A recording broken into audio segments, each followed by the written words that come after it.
What's up, everybody? Welcome to your pre-show for the Kind of Funny Games Cast. I'm one of your hosts, Greg Miller, alongside Imran Khan. Howdy. Hey, how are you? I'm doing okay. How about you? Great. Good looking haircut. Thank you. Man, killed it over here. You I crushed had to it. get a pre-PAX haircut Sure. because, like, I don't want to go in there making it look like I've just not done anything for the last 3 months. I'm just falling off. You know what I Yeah. mean? This layoff really crushed my life. Yeah, so it's like, got the haircut, trim the beard a little bit, kind of don't want to look like a crazy person getting the plane. Sure. Yeah. No. Not me. I wore this giant Portillo shirt for some reason. This crazy ass print of a Portillo shirt. Why I not? think you can get away with it, though. I feel like how should I put this in the nicest way possible? There are people you look at and be like, yeah, that guy would wear that shirt. That guy would wear that. Yeah. He would wear that. Yeah. If you are live watching right now, Barrett has been wrestling with internet issues all day long. And so, is it working? Is it not? I see hands up over there. Things are happening. It should be. Is it? Is it not? Nobody knows. Is it working, Barrett? It from OBS, it was stable, but then YouTube is constantly going back and forth between good, bad, no signal to good, bad. It always says bad. Yeah, YouTube it always starts at bad, and then after like 5 minutes, it'll like go back up to like stable for the rest of the thing. But yeah, no sweat. So Chat seems like it's working. If not, this is still a pre-show for you on Patreon later on demand. Multiple housekeeping for you before we can get to it. Tim, his eye's all screwed up again, so he's back at the eye doctor trying to figure that out. And then Fran, who slept through Games Daily yesterday, had a long haircut. He's had a haircut that has run over. He is currently in traffic. It's projecting 20 minutes away still. All right, and then just a heads up, just because we're having weird internet issues, the stream might go down in the middle of the episode. Yeah, exactly. If something happens, it happens. We're apologizing. But right now, not many people complaining about it. Yeah. What is your excitement level for PAX right now? It's a weird one, I guess, for you too, right? Yeah, it's a weird one, but I'm looking forward to seeing people, friends, and participating in all those panels and stuff. Yeah. And like just kind of reminding people, like, hey, I still exist. But I've not been to PAX as a fan. Freelance, Yeah, for I want to say 5 years now, because I've covered it for as a freelance person or whatever for work purposes for since about 2015, 2014. Yeah. So I just kind of I'm not looking forward to lines. I can tell you that much. Well, you have a media badge still, don't you? Yeah, I have a media badge, but it doesn't look like you're kind of funny now. I'm here for kind of funny. Everybody get out of my way. That's what you said. Yeah, dust my shoulders off. Exactly. Yeah. I'm not going to wait. That was always the crappy thing about... You can curse. No, I didn't want to insult PAX too much. Oh, okay. Fair. But about when you go there as a consumer is that when you go in the morning, it's like, oh, I want to go play Resident Evil 7. Yeah. All of the tickets for the day have been taken out. Yeah. So even if I wanted to wait in line all day, I didn't get a chance to. Yeah. It's that's one of the things when you go to E3 these days of, oh, I could not imagine paying to be here because it would fucking suck. Right. Yeah, E3, the fact they let the consumers in but still don't make it a consumer-facing show is so weird. Yeah. There was a time where I was in a Koei Tecmo, in their offices on the far side, and I was playing Dead or Alive with a director or whatever. Yeah. And some guy comes in into the office. He's like, "Oh, are these?" Because there are demo stations around the room. So he comes in. He's like, "Hey, can I play one of these?" Actually, these demo stations are only for press. Yeah. And he looked disappointed and left. But if I were him, I would be so pissed at E3 as a thing. Sure. That here's a thing that just off the show We floor. sold you this. Yeah. We sold you these tickets. And here are all these empty stations for a game that's not anywhere on the floor that you can play. Yeah. And why would he not? Well, it's a perfectly reasonable question to come in there and be like, "Can I just play this game?" Yeah. Not. Yeah. I don't know, man. Yeah, it's a part of the industry I didn't ever grow up with or didn't experience. I never went to any of the shows, as a consumer. Yeah. I've only ever gone as media or as press for work or whatever. So when I do go there and I run into people later and they're like, "Oh yeah," well, I'm like, "What did you do today?" "Oh, we waited 3 hours in line for this game, and then 2 hours." I'm like, "Was it worth it?" "Oh yeah, we had a great time. We played Switch next to this guy. We played Vita with this person." It's like, awesome, cool. I'm glad it works out. You know what I mean? I'm always worried about what the trade-off is and what that equates out to in terms of you spent money to be here, and on top of that now you're wasting in quote time times. But I mean, it's with those times when I was there as a fan, it was good to hang out with friends and we'd sit in the giant bomb line and wait there for 2 to 3 hours playing Cards Against Humanity or whatever. Sure. And just kind of shifting places every hour or so up there. Those are cool things. It's just I don't know that I'm too old for that stuff now. Sure, I can't. My body physically can't take doing that anymore. You're not a young buck anymore. No, I'm no more. I'm the old ass game journalist. So run me through what all the panels are you on at PAX? I'm not. I know I'm going to the ones I'm in. Yeah. So, I think I'm going to get one of those pamphlets, just kind of look through what I want to actually do, because there's some I want to do, but I booked PAX appointments around this time. And there's some I'm keeping, some I'm not, but we'll see how that all goes. Yeah. But I want to see, like, Rebecca Valentine has one of, like, say you said something stupid on social media. Right. Which she'll have, like, PR and game developers and all that stuff there. And I want to go see that because it sounds hilarious. Plus, I just want to know. I want to know what PR people think of, like, okay, well, you said this. Here's how you take care of it, or here's how you walk it back, because that's important to know, because all of us at some point will say something really stupid. Not me. Never Me, Joey. Joey's shaking her head no. Because she doesn't know how to turn on the microphone. I respect that. I don't know either. Don't do it. You're going to disconnect something. She's hitting buttons, everybody. It's not going to go well. Hello? Oh, it did work. It's very exciting. Yeah, you've never said anything dumb on the internet. Thank you, Joey. I'm glad you were there for that. I'm glad that was a dynamite dropping. Yeah. Like the comedic timing here is perfect. Exactly, yeah. Yeah, I'm in the same boat. There's a bunch of different panels I want to do, but I know there's so many different demos I've booked or little things I've want to go do, let alone trying to find the time just to walk the show floor, find stuff that you wouldn't know about, or whatever the indie darling is that, breaks out at PAX. Right. Because that's always the thing where somebody's talking about something. My first PAX for Game Informer was like the dumbest thing I've ever done. I scheduled minute to minute to minute. Oof. And I'll have a half-hour break for lunch. Yeah. Which a half-hour break is not enough to go do something, like get wait for the convention center. Yeah. And then come back. Other than that little coffee place in the very front. Yeah, so you end up paying like their exorbitant ass fees of here's $15 for a hot dog. Whoops, we couldn't print your receipt. Hope you're not expensing any of this. So I did minute to minute, and then when I get back at like 9 p.m. or whenever the PAX floor closed, I would not have time to write anything up because I'd be dead tired. Exactly. It was like, okay, well, I guess this is a dumb idea. I played a bunch of cool games. I get to write about them eventually. Yeah. But your notebook just keeps filling with things. I've been there a million times. Yeah. We have so many things to talk about, and then you get there and you're like, fuck, what exactly? I liked this one a lot, but what was the feeling that it brought out in me? What was it making me think about? And then there's the thing of when you're writing for an outlet, you want to write about what people want to hear about too. Sure. So people wanted to, I think that was like a PAX East, and I think that was the first time, not Limbo, the game that followed up Limbo. Inside. I think that was the first time it was shown and playable. And I didn't book an appointment for that. I think maybe I didn't get in touch with them, or they didn't get in touch with me or whatever. Yeah. But I didn't end up seeing it until I was writing about all these other games of like, oh, this game about you're playing a baby Godzilla rampaging through a city. Yeah. That's super fun. No one wanted to read about that compared to Inside because that was the first time it was seen.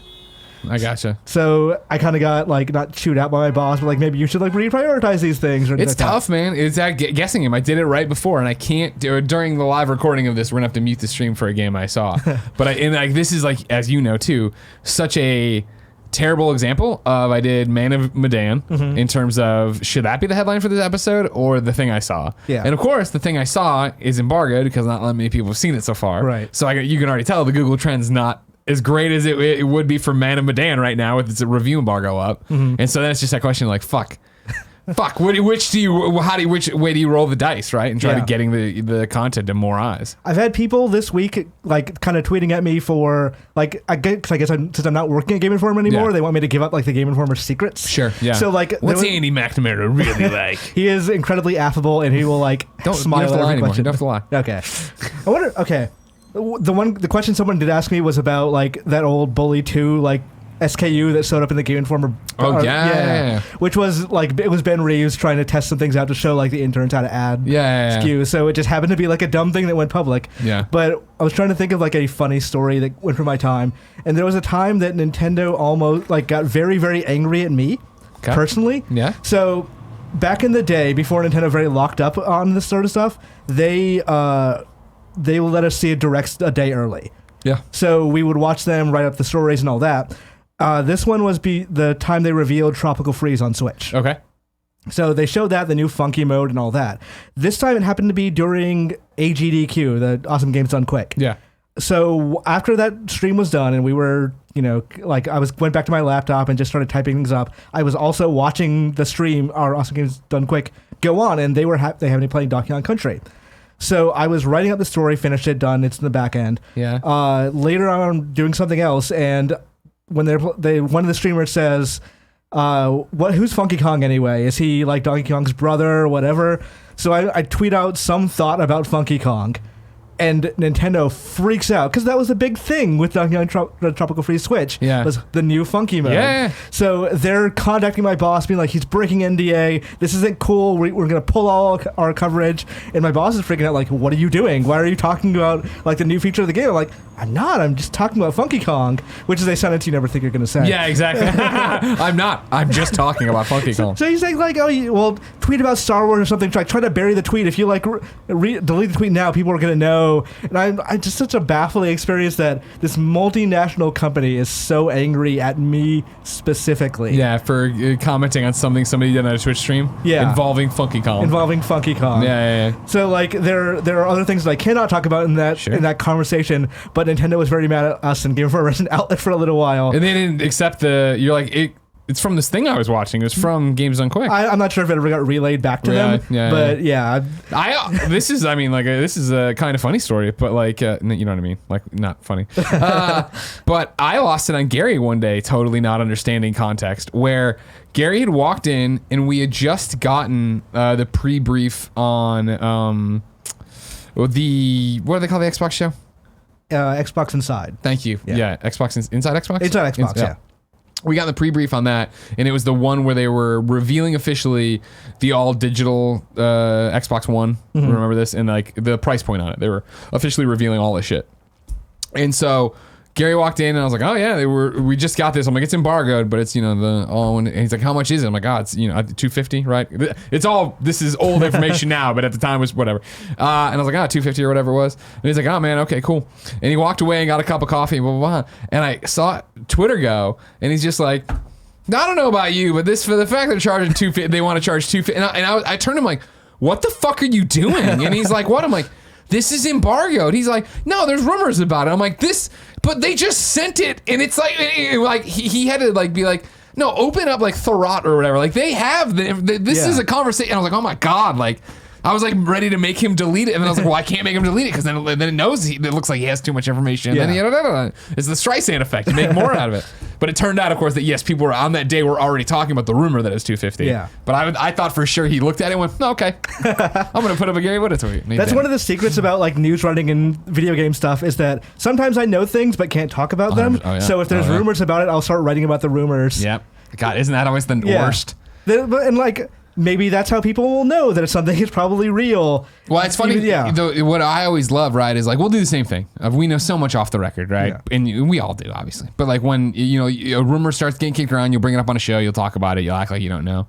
But my favorite, and when I love watching the audience get smart about it, is that on Podcast Beyond, Jeremy Dunham, one of the founders of Beyond with me, he used to do this thing called Nostradamus, where he'd make predictions. Mm-hmm. And I don't know if you don't know Jeremy, do you? Now it's Psionics. Yeah. I mean, he's old school, the Dan Shoe era, like you know what I mean, like when everything was a bit more Sushi X and whatever. And so he would make predictions on these shows, and we'd be like, "Oh, let's predict what's gonna happen in '83," and he'd do a bunch of bullshit and then use stuff he knew off the record. I was like, "You can't do that." And he's like, "Well, I pepper and other stuff." So when we started doing predictions, it's kind of funny, and like that's now such an old running joke. I think even on Beyond of Nostradamus, where it was just like, "Cool, we're gonna do it, and we will never make a prediction about something we know about." Yeah. Like so then it becomes a game of guess who for the audience of like, they're not talking about this. So I noticed none of them are predicting anything about the Avengers. You know what I mean? Like something to that effect. Mm-hmm. Like it's fun to watch people try to figure it out and actually get it right. Which is why like at Game Informer show we used to not do E3 predictions because we know a lot of what's going to be there just based on that's appointments. Even tougher for you, right? Yeah, appointments and then also like cover stories and what you've seen ahead of time. Yeah. So like I forget what it was. I think it was Final Fantasy VII, like the big E3 re-reveal, and like we knew what it was because we had the appointment, even though Square was pretending it was like not Final Fantasy VII or whatever. I hate when they do that. Yeah. But like, so we're like, oh well, I think we got an email saying like, do you think we'll see Final Fantasy VII? And I don't remember if we answered it or we just kind of casually moved on and didn't answer that one civic question. Yeah. But people just went on Twitter, it's like, oh yeah, that must be what's next in this. Like, oh, they must be showing it again, or there must be a playable demo on there. It's like, well, there's not a whole lot we can do because people are going to speculate based on the absence of information too. If you don't say anything, it seems even more telling, right? That you know something. Yeah, it's a weird, interesting line we all walk of being having off the record information, embargoed information for the journalism side of it, and then also the fan side of it, where all you do is speculate and get nerdy about shit, and like off the record information can also be wrong, or it can of course end up incorrect. So like I kind of don't want to start speculating about stuff. And it's not even incorrect, right? Like I think a lot of times it'll be incomplete. Yes. Because I remember when I found out about Spider-Man, and it was a long time before Spider-Man, and the first thing I ever heard of was that Miles was in the game. Yeah. And so obviously I jumped to the conclusion that it's a Miles Morales Spider-Man game. You know what I mean? Like that's where we're going with it. That's going to be. And of course it was not. I was surprised still when it got revealed. I was like, oh, okay. Yeah. That's not what I thought you were going to do at all. Yeah, like a year and a half ago, someone was like, "Oh yeah, Witcher 3 is coming to Switch to me," and I'm like, "That's bullshit. There's no way that's Get the fuck true. out of here, you liar." I genuinely do not believe you that this is happening." Yeah. Then like, as it starts getting closer to being announced and rumored and all those retail listings, I'm like, "Oh yeah, fuck, I knew this." Yeah. Well, that's always a funny one, right? When you see it, like, I forget the most recent one. There was one like in the last 6 or 7 months, right, where it turns out some Reddit post from like 3 years ago was spot on about everything and nobody believed them. I love there was one from Mortal Kombat, like on NeoGAF, somebody posted a thing of like, yeah, Mortal Kombat's getting rebooted, it's gonna be this big timeline story. They're thinking about calling it Mortal Kombat 9, or it might just be called, regular Mortal Kombat or whatever. Yeah. And everyone's like, no, this is like, it's not going back to a 2D game. They've gone for so long for 3D. Like, there's no way this is true. Yeah. And then it turned out to be true. And then years later, that person like bumps up that one post. Like, I was right. Yeah, exactly. Yeah. The ability to call up the one tweet or post you did. Checking out down here in chat. Sorry, I've been ignoring you with our great conversation. Everybody's talking to them. Oh God, Ignacio Rojas. Remember Lair, Greg? How can I forget? I remember that picture of you just like sitting with that reviews guy. Yeah. I'll tell you what. Like, there's so much swag and stuff I've held on to that only to toss out years later. Like that reviewer's guide I still got, because I don't know if you remember the story behind it was that we had the exclusive on the Lair review. I fucking panned it. Then they panicked, made a reviewer's guide and sent it out. And we're having that conversation of like, did they do this because of us? And you open it up and there was one of the dragon descriptions was just dummy text, dummy text, dummy text, dummy text. Because like they clearly threw it together in like a night and a half to get it out to try to make people understand how to control dragons. Terrible game. Yeah, that game was not great. No, stupid ass. People like when people are say, "Oh, you get so much swag at these things." It's like, yeah, I guess, but it's just stuff that like I don't have anywhere to put. That's the thing, all right? Is I feel like it's, and I don't mean to ever insult anybody, but like it's 95% of the time the swag is for a game you don't care about. Yeah, it's so rare that it is like DC Universe Online Batman statue, right? And I was like, holy shit! And I was like, oh, it's actually a cheap Batman statue. Like, don't care. Do you have that Cyberpunk statue from last year's E3? The armless one? Yes. No, I do not have the armless one. I have that, and I moved recently. I was trying to figure out, do I put this up here or is this weird? Yeah. Like, no, I think you all get to the point, with the notable exception of a game you really care about, where you get to the point, like that was literally, I walked out of the demo and somebody's like, holy shit, you're Greg Miller. I'm like, yeah, you want this? I'm like, oh my God, yeah. I was like, take it, enjoy it. I was kind of mad I didn't get the jacket though, because I didn't. Yeah, the jacket. That jacket was dope this year at E3. Like that's for the longest time, and now that time's gone. But people used to always be PR people would be like,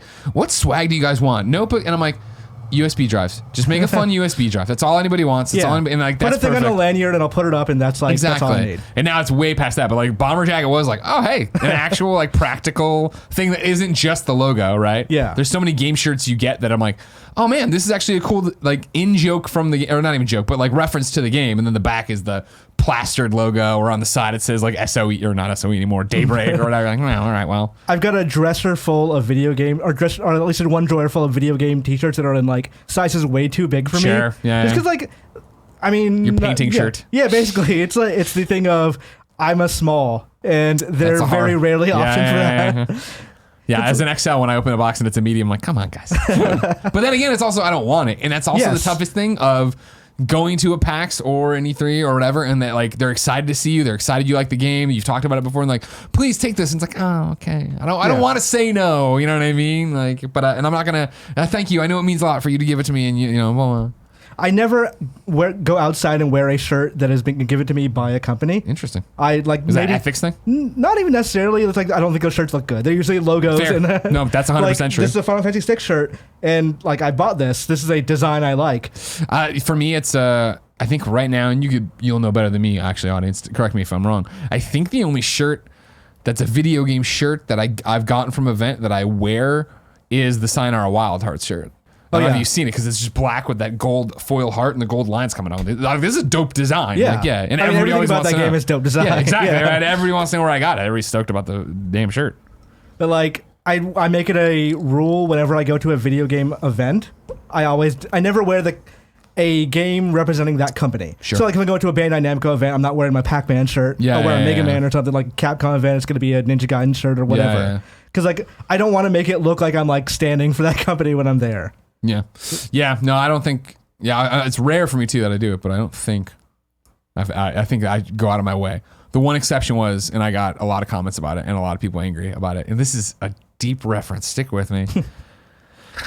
I want to say it was the GDC when they revealed Move, but that might be wrong. There was a PlayStation event that happened like the day after, maybe 2 days after the first small PlayStation Network outage, where when you went on, you got an error code in parentheses. Not the one that was we got hacked and we were down for months. Yeah. There was a much smaller one, but I was fast enough that I made a shirt that just was the error code, and I wore it to the PlayStation event. And anyone who got it, there's only one. It was some producer who looked at me like, "You got some balls," and everybody else was like, "Hey, oh come on, man, really? Like we're trying not to." I was like, "I'm so funny, beyond."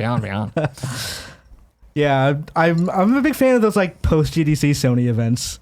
Just because like they put you in a place that's way too classy for what you're doing there. Yeah. Like I've always been kind of confused when publishers do that. Of like, we rented this very cool hotel space. Yeah. It's like, I'm not actually all that impressed. I just came here to play like a VR game. I mean, dude, you know it as well as I do, but so many people overcomplicate this. Yes. Seriously, I always talk to people like, what's your favorite review event you ever did? I'm like, Metal Gear Solid Peace Walker. It was at the Hotel Nico downtown San Francisco, so it was like, a 10-minute walk from IGN. Yeah. And when you got there, it was 2 days, but it ended at 5 or 6 or whatever. And you walked in, and they had folding tables and nice chairs in PSPs there. And so I sat next to Sam Bishop for 2 straight days playing a game I loved. And they just left me alone. Here's the game. All right. If you have any questions, let us know. You know what I mean? It wasn't someone over you, nickel and diming you, trying to figure out what was going on. It wasn't, let's send you to Hawaii to play this game and do this thing. Like, There was a game which I'm not going to name the company, but I think people could probably figure it out based on specifics. But they wanted to fly me out to, God, I don't remember, like the mountains, basically. Yeah. For like a preview event. And I'm like, you are down the street. Like, I will come to the office. Yeah. Just put a monitor there and I'll play it there. Totally. I don't want to waste like 2 days of work. The ones where you'll go to this shit and then like, all right, cool, codes are going to be out tomorrow. Codes will be out early next week. I'm like, you have the full game code and you just had me, what are you doing? Like, why is this happening? Yeah. Yeah. Preview events overthink it all the time. Yeah. And they do throw their money into a crazy venue or not a party that has nothing to do with the game. And there is, you don't play it and you're just like, I know this sounds like, oh man, like woe is me, but it's more like, I just want to play the game. My job is to play the game and talk about the game. Give me as much time with the game. It's not that it sucks. It's that it's so inefficient that I just want to do the job and move on. Anytime there's like the giant, like, oh, fly here and do this thing, like, no way. God, that's the worst. That was the thing with Harry Potter where like it was a day after E3 and it was just flying right back to LA. And I'm like, oh god, this like it's the mobile one. Yeah. Hey, Fran Mirabelle III. Sorry, Fran. We're We in the furious. pre-show Yeah, stuff? we're wrapping up Okay, pre-show. You're fine. Do you want to get a drink, get settled? Greg said he was going to get something. Yeah, Cool. sorry, everybody. Look at this hair. It looks dope. Oh, thanks. I had to get, a new cut, and wow.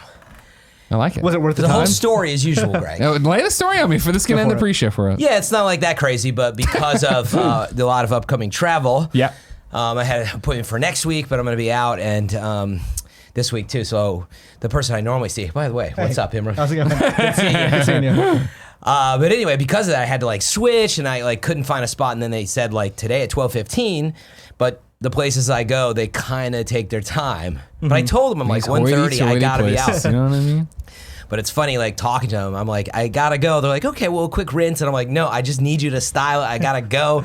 And even that took like forever, They came out with the lavender, right? And they're like slapping the lavender around your head, walking in a semicircle back and forth. Lavender? Is that what you picture? They're is expressing happening? the lavender. That's what I'm picturing. Yeah. Oh, is it just the 3 of us today? Yeah, Tim's eye's falling out of his head again, so we're dealing with that. Oh no, Yeah, man! Did he yeah. fall asleep with his contacts? I don't know. It's from that initial thing that had gone Yeah. wrong with it, but we're not sure yet what the long Thanks, and short Greg. of it. Yeah, if I could bother you for one. Yeah, yes, please. Can I get more iced coffee? Thanks for killing some Thanks, time. Greg. Hey, Appreciate it. no, that's what the pre-show's all about. Plus, the internet was bad for a second, so Oh, good. we got all sorts of Were stuff. we in. on Comcast? Well, after yesterday, I was like, ooh boy. This is just the Fran character. Fran character doesn't show up to work. You know, I already had to walk in with my head, in shame. I installed Control this morning, and I was like, I wonder if I should start it like. Don't do it. No, that's a bad idea. Bad idea. I don't know that I can risk that. Bad idea. I can't wait to talk more about that. I played a little bit of Telling Lies. Be very. Oh, good. That was my This first is the experience. schedule I have for her right now. So, Man of Medan with Joey and me, Telling Lies, the Wasteland 3 you demo. played Man of I did a Medan. bunch of PlayStation demos, don't talk about it, one of them was embargoed. Then I'm going to do You for Fortnite, You for Control, Knights and Bikes, all these weird games that Imran's been playing. And then whatever this beat Resident Evil 2 lol is. Interesting. Just trying to get a platinum in that. Hey, no. Don't you I'm not save it. You spoiling save it. it for the I show. didn't- see, I didn't say And the that's game why then. you watch pre-show. You get the pre-show, the pre-show. Still, preview. he's still keeping info from you, though. You Yeah. see that? He Yeah, won't. that's what I do. Why he won't you won't- stick around? You know what I mean? I want you to just say, well, now I know what it is. Yeah, that. News shows would be really crappy if they were like, coming after this break, we'll just tell you the news now. Well, they may be a clicker. This thing in And your grocery store might kill you. We'll find out at 10. You know what I mean? Those are always my favorite. It's bread. The air in your house might kill you if you don't do this tonight at 10. One simple way to save your life tonight at 10. So I've been like, I'm a huge fan of those things at the bottom of news articles, like those SEO like pictures. Oh, or, like, yeah. Sure. You won't believe what Taylor The Swift clickbait. just did. Yeah. I'm like, Taboola. I never want to read the articles. I just love the headlines. Yeah. Oh, I'm yeah. like, dude, there's nothing worse than when I do want to read the article. You know, Like, God, it works. It works when they're like, you won't believe what this person from this 80s show. I'm like, fuck, I want to You know. won't believe who writes every one of those headlines. It goes through one person. Yeah. Paul Tassi. If you didn't know that. So you guys know Paul Tassi? I don't know Paul He Tassi. writes for Forbes, but he writes a lot of like Destiny and grind stuff. That joke flew over a lot of people's heads. But if you know, he writes so many of Hold on a those second. headlines. Cool Greg's up to something. What? Nick won't let me in the kitchen because they're filming something. Gotcha, So he's okay. Like, just Alright. wait like 15 minutes. Ah, it's No fine. worries, It's fine. thank you. Yeah, I'm glad that Nick's stupid KFA bit's more important than my hydration and caffeine levels. I'm You know never what you do? upset. You got to do that like sneaky Nick Scarpino thing where he tries, like he knows he's going to get in the way, but he's trying to act all like cute about it and he'll just like come in and be like, Well, you know how Nick is. Like, that's fine when Nick's interrupting someone else's Yes. work. When Nick's stressed out about that's a what I'm project, saying. that's the last thing you want then to do. he's, to get Dad's out of in the way. there doing his taxes all angry. You don't want to come and be like, "Ee." or just do something to ruin the shot anyway. So like, there's no reason not to come in and do the kitchen thing. All right. You guys ready for a show? You Yep. warmed up, Fran? Got my Shakespeare. I'm Got ready your to go. Shakespeare. You're ready to go. What's up, everybody? Welcome to the Kind of Funny Games Cast, episode 236. I'm one of your hosts, Greg Miller, alongside FM3 himself, Fran Mirabelle III, twitch.tv/FM3_. Thank you very Still much. got that Love the underscore. plugs, man. That's what I'm here for. You've just been such a dedicated employee. Just that you just, I'd like to knew give it back tenfold. I was waiting for it. Watch Kind of Funny Games Daily for what, Monday? Tuesday. Tuesday's Tuesday, episode, yeah, if you don't yeah. know what that's about. When the one and only Imran Khan had to step in and save the day. Howdy. Hey, how are you? Usurping the role. I'm doing good. Welcome to your first You know Kind of what? Funny Games Cast officially as a Kind of Funny part-time. Yes. Thank you. Yeah. I'm super excited about this. We were on Games Daily once, and then he was on Games Daily instead of me. And I just was thinking, with your name, you could go instead, just change it to I'm Fran. I was thinking that It's was almost there. Imfran. Imran. It's It's Imfran. Imfran. So I'm I've Fran. been trying to think of like the co-host like duo names because like Imran Andrea, that's obvious, Yeah. like the pretty obvious one. Or Andran, I think was Yeah. one I saw. What about Andre. Imran Fran? Imran. Imran Fran? That's just two words. Imfran, I think works the best. Imfran. Yeah. Almost. Almost. Imfran. Yeah, that's We'll get one way there. to Fran do it, yeah. Mira. I don't know. That's weird. See? Yeah, It's tough it's one. tough. We'll have to workshop some names. Imran Mirabelle the First. You know what I mean? There you go. We just- You nailed That it. does just sound like we got universe. married or like fused into one person. Yeah. Yeah, that's how it is. I'm excited, though. Tim Gettys has his eyeball falling out of his head again, but he sends his love. Andrea, of course, worried about moving to LA. But don't worry, you haven't seen the last of her around here. You boys good? I'm very good. Yeah. You Man, playing I'm some games this excited. week? Yeah. You excited for PAX? Is that what it is? What are you I'm excited for? super excited. I'm going to my first PAX ever. Have you been to PAX? I've been for like the last 6 years, I think. I've always, in the background, I always tell people at IGN, I never got to go. I was always Sure. like cleaning up messes after Gamescom and stuff like that. Never been. I've heard it's an amazing fan show, so I can't wait to just like go share my first fan experiences. I know we're doing the panel on Saturday, Yeah, right? yeah, of course, the Intersight tournament. So the Pear Cup. Yeah, the Pear Cup. Can you bring it home? Can you bring it home? I hope so. If you have no idea what we're talking about, of course, you can, depending on when you watch this, Yeah. find out. I wasn't going to promote PAX too hard, but we're PAX this weekend. I got a haircut, so I'm late for Looks the show. great, looks Thank great. you. And then I've been playing a lot of Control, which I can't wait to talk about because I was trying to remember what you'd said last week. And man, I think all I remember saying is like, I think I'm gonna like it, Greg. I bet you did. And boy, was I right, and boy, is it a problem. It's causing all kinds of problems right now. And Imran, you've had a good week of games? I've had a pretty good week of games. Like, it's always tough to get back into games when, like, you don't feel like playing video games at first. But, like, it's one of those things of, Because your job was stolen away from you and you're crying. Yeah, pretty much. Sobbing intermittently. The controller slips out of your hands because of all the tears. I can't hold it. But, like, it's one of those things of, I can finally have time to sit down and catch up on things and do those things. Yeah. I That didn't have a explains chance. why your list is such a hodgepodge. I'm excited to talk about it. Yeah. And that's what we'll do, ladies and gentlemen, because this is the Kind of Funny Games Cast. Each and every week, 4, sometimes 3 best friends gather on this table, each coming to talk about the video games they love and appreciate. If you love and appreciate that kind of conversations, you can support us on patreon.com/kindoffunnygames, where you can get the show early. How early, Joey? That's right, Joey. So early you could be watching live right now as we record it, which means we will have to mute a section because it's embargoed. But it doesn't matter. Then it goes up each and every Friday, patreon.com/kindoffunnygames, ad-free with the pre and post show. If you don't have any bucks to toss our way, though, and support the show, no big deal. You can catch it on youtube.com/kindoffunnygames, roosterteeth.com, and podcast services around the globe each and every Monday for free with the ads. No pre and post show. It's a bum deal. Don't do that. Go to Patreon. Yeah. And support folks like Imran, who That's now is part of Kind of Funny on Gamescast and Games Daily, right? Yeah. Yep. I'm so excited. Yeah, so we didn't give the whole rambling introduction here, Imran, but that's the deal, right? Of course, we talked about you on Games Daily. You've been with us before for other stuff. From Game Informer, there was sadly the Game Informer layoffs. You were a free agent. We scooped you up. Yeah. We covered this on Games Daily. I assume you all watched it, of course. It was a great episode. Really good thumbnail. I was proud of myself for the thumbnail. Very blue. I like that. I was very surprised that no one was like, this is a weird thumbnail. Who is that guy? I was like, yeah. Our audience is pretty in tune with the Twitterverse. They understand what a Twitter icons This is look like. what I tell people like whenever someone asks me what I do, I'm like, some people, I'm really well known to some people and absolutely no one to everyone else. Yeah. So this helps with that. I can just explain like, yeah, if people post my thumbnails, some people know exactly who I am. Sure, yeah, And people know everyone's you. like, who's that guy? Yeah, it's a good point because you weren't on as much video as what you were saying, Yeah. right? Now you'll be video all the time. Now only video. Yeah. Only? Oh, you're not writing? You heard it here first, folks. He went home and broke all his pens and keyboards. Yeah. We're excited to have you. Thank you for coming on to be a co-host. Thank you for having me. If you were watching this on Monday, it is important to you that you know some more information that I think is cool. We announced this today on the day of recording here, but Thursday and Friday of next week, but if you're on YouTube this week, Imran, you are running the show. Yes. I'm gone. Fran's gone. Tim's gone. Andrea's gone. So I said, who do you want to co-host with you in San Francisco? Because I was like, I'll hit up IGN for you. I'll hit up GameSpot. that's You, of course, awesome. said, I'll do anybody. It doesn't matter.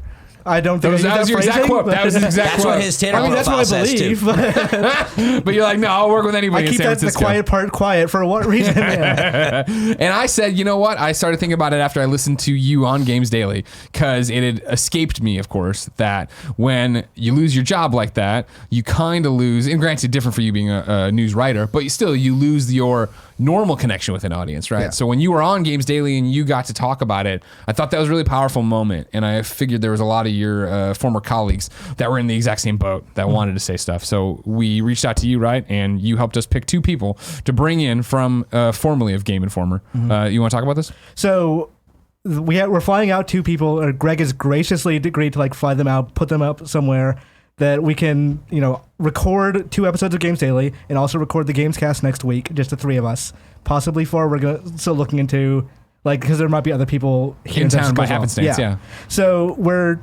it's such a dramatic and fantastic measure that when I brought it up in the we still communicate through like a small group of people who were let go and all that. And I brought it up to them and everyone loved the idea so much. That's good. And we're trying to figure out okay, well, this person's still freelancing. Do they want to get in front of the camera? And some people wanted to come, but they want to spend more time with their kids too. Sure. First and foremost.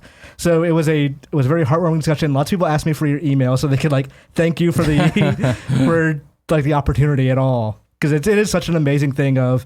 I use this phrasing in emails and all that stuff, but I wanted to show people that Game Informer people are down but not out. They're still in the industry. They still want to talk about video games. They still want to show everyone what they think and that they're still alive here, and that they're still going to keep mouthing off to the people in power and about games they like and don't like and all that stuff. That's great. So it's you, It's going to be JV. It's going to be Surreal. Yes. That's awesome. And then maybe somebody else, but we won't talk about it. Yeah, well, I'm going to wait to hear back from them. No, don't get ahead of yourself on that one. So yeah, it'll be a combination of you two from that on Games Daily Thursday and Friday, and then next week's Gamescast, episode 237, will be the strictly XGI folks. Yes. And so it'll be. By the way, we're not working next week. Yes, Gamescast. I saw that. I got to clear it off It's the all real right. calendar and everything else. Not that you pay attention to it anyway. You just wanna come. There it is, Sil. This is the beginning of many more. Thank you to our Patreon producers, James Hastings and Tom Bach. Today we're brought to you by Movement and Hymns, but I'll tell you about that later. For now, let's begin the show with what is and forever will be what you been playing, Doctor. Ahead of the Doctor. Joey, will you please grace us with your presence on Shock Mike? Cool, Greg. I'll ask you to move. Joey. I know you've been getting a haircut. Cool Greg right now embroiled in a Twitter beef with astronauts. You got beef with astronauts? He's just gone after them Dang, one by dude. one, and here we are. Joey, Yes. what did you play this past week? Man of Medan. The Dark Medan. Pictures can't wait to Anthology, play Man of this. Medan. Yeah. I played through the shared story campaign. So you played with someone. Yeah. Okay. Was it online or local? Online. I don't think Okay. you can. Oh, you're right. You can't do can do movie night thing, You can do yeah. the movie night thing with just two people, Yeah. I guess. But yeah. Shared. Shared. Yeah. Does that mean it's two characters in the world? Like it's co-op? You swap between like pretty much every character in the storyline. So they pretty much split the story. So there's like two things happening. There's always two planes of action happening at any time in the Yeah. game. Oh, sorry. I thought you were sharing it with another player. You You are. Yes. How are you both playing a story-driven game at So, the same like, time? let's say Greg is doing one thing on top of a boat and I'm doing another thing below the water. So I will only see the water stuff. He'll only Right. see the top Did of the you boat miss the stuff. episode where we did this preview? Oh, wow. Okay, yeah. So then, real nutshell. it's we're good. now It's good gonna- recap for Of people course, that are it's stupid great. as me No, about great this point. game right now. Man of Medan, of course, the first in this Dark Pictures anthology. It's going to be multiple games. It's from Supermassive, the folks who did Until Dawn. It's very much that type of game, or trying to be that type of game. Of course, rather than be a PlayStation exclusive this time, it's on everything. It's all over the place. And yeah, the big deal they've added, doubling down on what people use Until Dawn for, right, is making it a multiplayer experience where you can play online, and yes, it's a group of 4 kids, right? 5, I guess. 5 kids. One of mine died early. In that section we played, I died, so I was down to 4 right away. Anyways, I guess 6. It doesn't matter. It's a group. And so, there's always multiple actions happening so that, you play with somebody else online, and then they're doing stuff while you're doing stuff somewhere else. And then you meet back up, and the stuff that I would be doing would affect what was happening in your world and vice versa. Interesting. Yeah. Yeah, it's that part of the game I thought was the most interesting part. Which part? Of it was, like being able to play 2 different scenes at the same time with somebody. Okay. Because Jacob and I were in a party, so we were talking through the whole thing, being like, "What are you doing? And what are you doing?" Because he and I had both played at different preview events, so we kind of knew what we were getting And you into a can't little see bit. it, right? There's no Can't window see into it. No. It's you can talk to them. Exactly. Then figure it out if you want. So you kind of figure out of like, oh, I found this premonition, which is linked to your character, or, Yeah. or something kind of like that. And like in the example I always gave, right, when Joey and I played it at the preview event, one of the early on things, because it turns out, we started right from the start of the game, right? Yeah. One of the interesting things was I was playing as the older brother. Joey's playing as the younger brother. The younger brother went off into like the bottom of a yacht and was like putting stuff away. And my character pulled out an engagement ring and was like, "I want to talk to you about something, bro." And the younger brother thought we were talking about staying in school or whatever. I was clearly meaning an engagement ring thing. So Joey downstairs was answering my questions from upstairs based on it being a school thing, whereas I was asking them based on it being a wedding thing. And we didn't know that till afterwards when we took a break. And I was like, "Well, what did you? Oh my God, no, blah blah blah." Yeah, they didn't let us do voice chat at that preview event, right? Right. No. Yeah. Because Yeah. I think the person I was sitting across from with didn't talk to or speak English anyway. Okay. So it was difficult to. So they're just picking random things. I mean, I think they understood enough to play a video game. It didn't understand conversationally. Yeah. But we weren't able to really communicate, so I had no idea what was going on. And, Gotcha. I didn't know see and understand until the 3 of us are playing movie night afterwards. Yeah. And so that's the thing is you can, as we're talking about, do this co-op experience, Fran, right? Where you're taking different things. But then there is the movie night for up to 5 players, was it? Or 4? I think so, yeah. Where you each basically choose a character and then you pass the controller around to play as that character as the thing goes and you watch it together. Yeah, That's like what how you a lot of call people nifty. played Until Dawn. Yeah, exactly. Yeah. Okay. And then you played by yourself, right, Greg? I played by myself, yeah. Loner. He's Greg. Totally me. You know what I mean? Yeah, that's how it is. Edgelord. It's always that trouble. Like Jen was still out of town, and I knew Joey was already playing with somebody, and so then it was just like, well, I've played it with somebody, and I really enjoyed that experience. I want to do it by myself, and I thought it was a total detriment to the experience. I don't feel like that's that kind of game. Like they know what it is they're making. Yeah. Sort of building it towards that now. But and that's the thing is, I feel like it just. Because they went that way, they turned it enough away from Until Dawn, where it's just like, oh, okay. And like it was interesting because you get more of the experience. Like I played both the above water stuff as Conrad and then the below water stuff with the engagement. Oh, So interesting. which is not how it was in our preview event. Yeah. That was happening at the same time, right? Yeah. So like you had it. I was doing one when Joey was doing the other. Gotcha. So you're on a. Oh, Go ahead. but basically you're on a ship, seemingly, and you walk around and talk to people. Is the rough, Right, rough so premise it's got that I it's got understand. a first act. It's got a very rough start, and I've Yeah. seen that reflected through a whole bunch of reviews. We knew that at the event, but it's like, all right, we'll see where Some we're rough going, seas, stuff. if you will, Hey, to bada navigate. bing, bada boom. Yeah, you start out the main start. There's a prologue, but then the main stuff is on this little yacht. Yeah, like very tiny yacht, and so. I feel like for a game as beautiful as Until Dawn was, right? I was playing this one, and granted, this is across multiple platforms, so it's varying levels of quality. I was playing on a PlayStation 4 Pro, but I was watching this one like, oof, like it just doesn't look good like them against Yeah. this flat ocean the entire Like time, right? that Oh, engine the change backdrop. kind of like you can see textures pop in seconds after the things are on screen. And that's a Yeah. whole nother ball. What was of the wax. engine change? They went from whatever their proprietary Sony engine was on Until Dawn to Unreal 4. Oh, they had to switch because they were sharing an exclusive engine, and Yeah. then they. Apparently. And so, but then, Fascinating. so the thing is, Fran, eventually, like it's all very bright for the first part, tropical. Then these pirates get you, and then you eventually, as our demo ended, I think we mentioned, slam into this battleship, this like giant battleship that's basically a ghost ship out there. When we got on board that's when I was like, oh. Now it's starting to look like Until Dawn again. It's dark. There's less going on, so it's these creepy environments and it's shadows and it's. I'm like, okay, great. Gotcha. But that is also That when claustrophobic on a feel. PlayStation 4 Pro on the new 4K TV, dude, this thing fucking stutters and chugs. I got and- kicked out of our sessions at least twice every time we played. This We is played totally over like Final 2 or Cut. 3 nights. Yeah, this is totally Final Cut. Yeah. Yeah.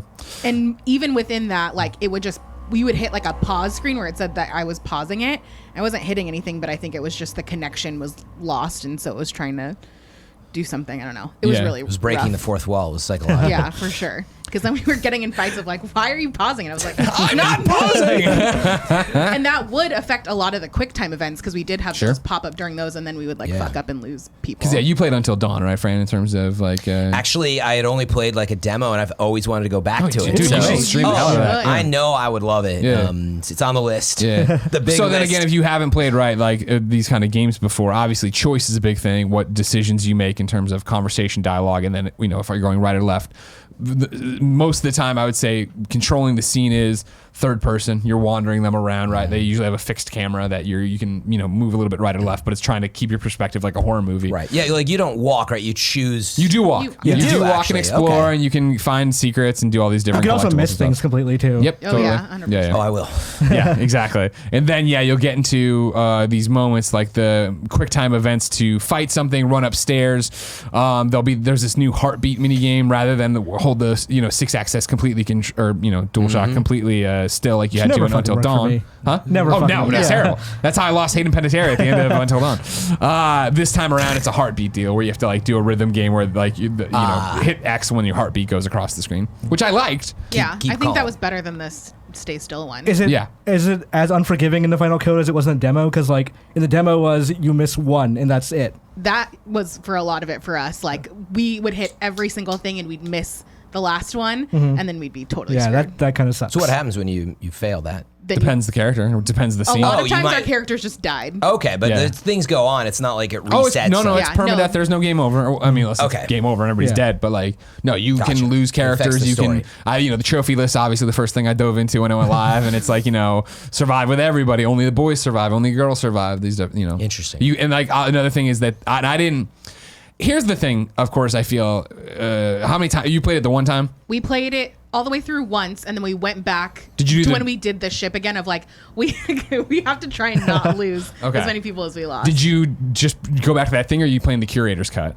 I don't think we're playing the curators. Okay, 'cause I don't there's think it one- gave me the option in Once you beat shared. it, you can then play the curator's cut, which Oh, is no, a yeah, we different didn't do side that. of the We just story did kind of the- thing. So I would assume it's like everything you didn't play the first time.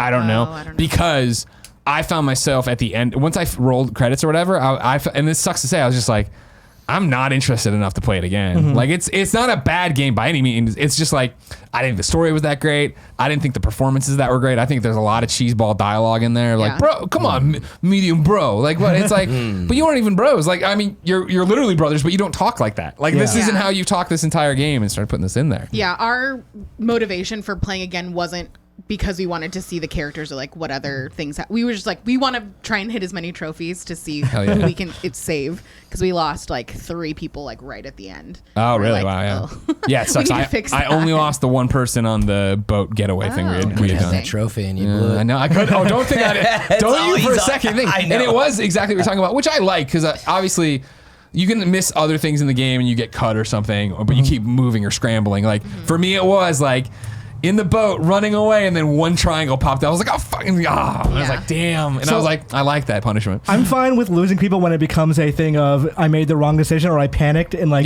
chose the wrong thing. If it's an when it's execution on thing, you. Oh yeah. If it's stuttering and you screwed up, or different like it story. just this QTE came up too fast and I didn't realize it. Like that's kind of shitty. Yeah. Oh no, 100%. And that's, yeah, I feel like, most of the game. I feel like with at least Until Dawn, you had narrative choices that determined whether or not people lived. And this one seemed like it was almost 100% quick time events. Yeah, I remember in Yeah. Until Dawn, like I lost someone because at the last second, or like I think it was maybe 2 scenes in the end, there was the choices either to hide or run, and I knew intellectually I know running from this thing is going to get me killed, but I panicked. Yeah. So I'm like the second I hit the button, I'm like shit. It's like this character's gonna die. Yeah. I like that. That's Yeah, cool. 100%. I agree. Yeah. But if it's like, oh well, I just missed the QTE, then that's, Totally. And that's always the thing. Like I go back to doing horror, right? Is giving you the horror movie vibe of like, no, don't run upstairs. Like I remember playing Friday the 13th, and it would be that thing of Jason's coming, and I would run upstairs, and then I'd be like, why did I choose this? But I did it, and then you're like, I can see in the panic of every horror movie why people make the dumb decision. Yeah, but then that was the thing too. Is like I felt. On top of just not being that into the story, I feel like the gimmick of what's happening gets given away pretty early. Yeah, and so I don't once you think the figure that story's out, that it's like, great. oh, well, okay. Like, I see why this is happening. And so then it's just kind of a slog through that ship to figure it all out and get out. Whoa, keep it clean, man.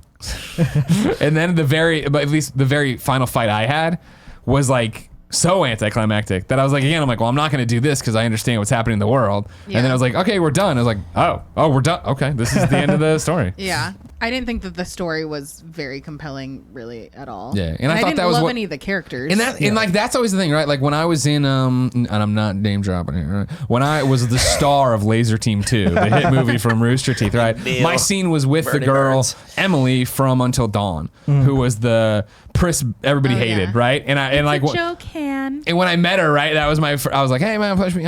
She's like, oh great. And I'm like, what do you do? I'm like, oh, I review video game stuff. And I'm like, I gotta say, I hated you in Until Dawn. And she's like, oh, I know, I was terrible. And it was like to this day, right? I can still tell you about her character, Hayden's character, Matt, yeah, exactly. Fisher. Like all of them, I was like, man, what a bunch of. This is a great cast and a cool story. Like in terms of just their interactions and what was happening. Whereas this one, Man of Medan, was just like.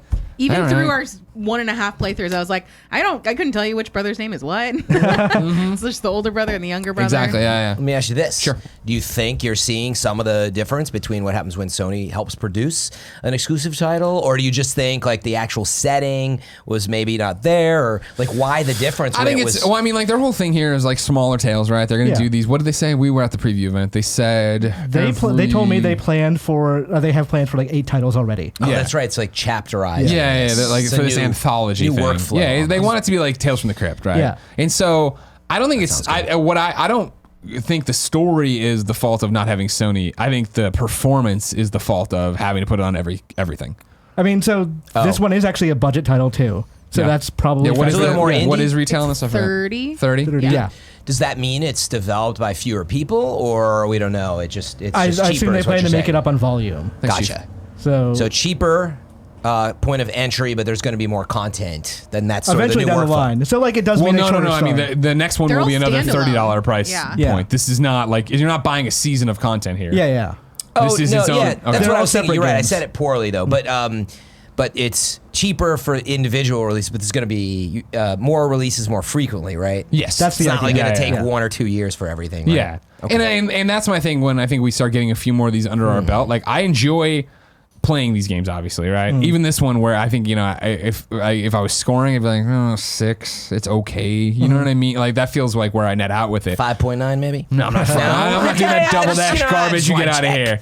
You're so close. But it's like, it's one of those games that I hate where I don't have a strong opinion of either way. Yeah. Where it's like, all right, fine. Like it's a thing I did. But my hope would be that with this anthology, right? Because I do love horror games and I do love these ideas, is that once we're 3 or 4 in and it's more of like a season, it becomes like, sure, that was the weakest episode, but I liked this one a lot and they learned from it and they did this and that and the other. Yeah, it could be a thing too of like this one has the good writers on it, this one had not. Different kinds of writers that don't necessarily appeal to me on this stuff. So hopefully there are like genres and like it just hits perfectly in one of these games. I think this is the thing of once Supermassive finished with Until Dawn, and then they were doing like those playlink things and all that other stuff of like, they did this is not Hidden great. Agenda, and then they also did the VR stuff, right? Yeah, everyone just like, we just want another Until Dawn, so this was their chance to hit it out of the park. Yeah, it's disappointing to hear they're not doing that. And that's that. why that's what makes it all the more like, oh, that sucks. Now, granted, again, I should have played with somebody. I should have maybe waited till it got released. Maybe I'll do another playthrough with somebody online. Yeah. But even then, it's just like a commitment to like. I know the gags. I don't know that it's worth it. Yeah. I'm glad that I played through with somebody. Jacob was saying too. He's like, yeah, this was a way more fun playthrough. Yeah. To be able to talk with like all the little secret things that you're finding and like process through that with somebody else. And then it was the same thing too, which is what everybody loved about playing with other people in Until Dawn too. I was shocked, and so was Jen when she was there when I beat it. Afterwards, I opened up. Oh, let's see what the secret stuff you opened up, because if you get enough secrets, you start unlocking the special features. And like, oh, an interview with Sean Ashmore, right? I'm like, all right, cool. And it just plays a video. And the video chugs and gets framey. And I'm like, what? This is just playing a freaking FMV. Yeah. Like, how is this possible that this is like happening like that? Yeah. Strange. Let me ask you guys this. Sure. Because it wasn't quite covered. So let's first compare, say, Resident Evil 2 and Until Dawn. Jump scares is what I'm wondering. Sure. Because is it accurate to say it's kind of known for some of that? Yeah, Until Dawn for sure. Yeah, Until Dawn was. So if you play that. So, and certainly Resident Evil. So first of all, how do those two compare on a scale of 1 to 10? Resident Evil 2 is a way more scary, spoopy game that you'd rather be getting jump scared on. That's like a lot of jump scares. That was my thing with Until Dawn, is like, again, they do the jump scares literally as like you turn the corner, yeah, you know what I mean? Or, I mean, Man of Medan, yeah, like that's the kind of jump scares you're getting. Okay, so first of all, but Until Dawn isn't as much jump scares and stuff like Resident Evil. I mean, there'll be like immediate like, oh, what was that line you got monked in Until Dawn? I don't remember that. Where the guy just like dresses in a robe. And, like, yeah. But like it's that kind of thing of they'll do an initial like start sound and the guy leaps out from there and then everyone's laughing because like it's not a huge deal. Okay. There's very few genuine scares of it leaped out at you and you're still staying scared afterwards. There's usually a denouement right after. Gotcha. And then that's what how does Medan do with that? Medan's just flat on it. I don't think there were very many, and I don't think that they were like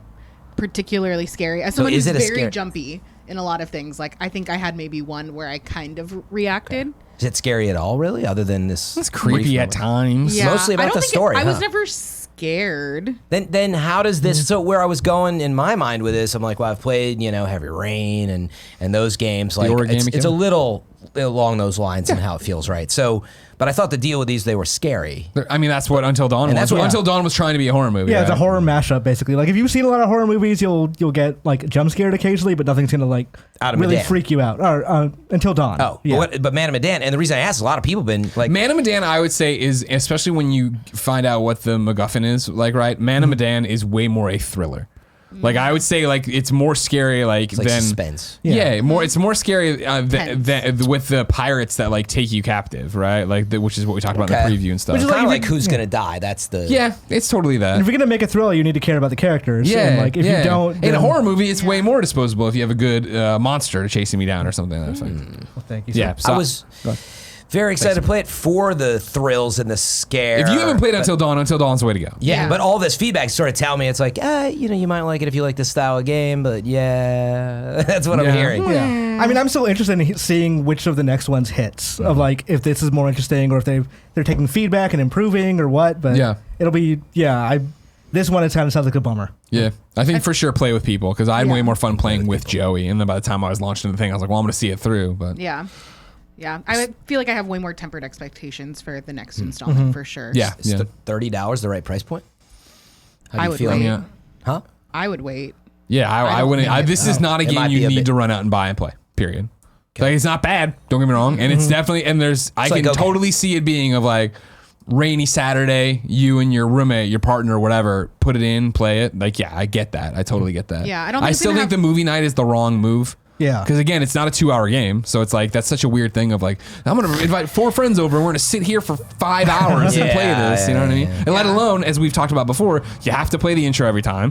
Which is not the intro, like there's no, the actual. That's why I didn't play single player. Tutorial segment? The tutorial segment in the very beginning is terrible and shouldn't be a part of the game. Yeah, like it's like setting up. It's like it doesn't do anything for it. No. That could have all been easily a skippable cutscene. Yeah, exactly. So yeah, I feel very educated on this I'm title. glad. And it's weird. It's funny because I know how it's been. Lots of people. I mean, it was on my anticipated games list for this year too. But I've seen it over and over again, and people so stoked for it. Like this, really, with Control, we coming down this roller coaster now, right, where the games are just hitting, and it's gonna be interesting to see how many people play this and it's like, oh man, this is just not what I wanted from Supermassive, not what I wanted in the true follow-up to Until Dawn. Because like all the template of it looks like it's going to be just straight up Until Dawn again, which is what I was excited for, but the writing has to keep up for that sort of thing. No. And Until Dawn wasn't like a writing masterpiece, but like you said, I know those characters and I like them. Yeah. So if you can't nail the characters, then what's the point? Yeah, 100%. Yeah, and I don't think it would have. Even if it was a longer game, I don't think the characters themselves were interesting enough. No. I think I would have been really like annoyed if it was longer. At that demo, I think I liked Fliss, and that was it. Yeah, pretty much. Yeah, but even her, right? Like it's that thing too, where like you can. I remember I go, well, I want her to make out with Conrad, so I made that choice. And I was like, well, this is so weird. Like I made this happen, but it shouldn't be happening. For sure. Video games. Thank you very much. No problem. Thanks. Ms. Noel. Now, the exact opposite in terms of like, I don't have strong feelings about it. I played Telling Lies over the weekend. Telling Lies, of course, Bartholomew. Sam Barlow.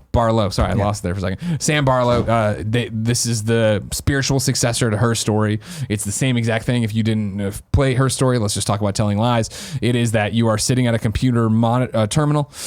You see the reflection of your character in the monitor, and then you go through a bunch of different video files trying to piece together this story.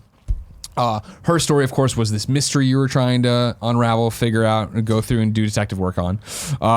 Telling Lies is as well, except, and I've seen this in a ton of reviews and commentary on the game, it doesn't have that real payoff at the end of like, oh, here's where it all comes together. Telling Lies is very much like, do you want to be given a bunch of different puzzle pieces and you try to put it together and figure out what's going on?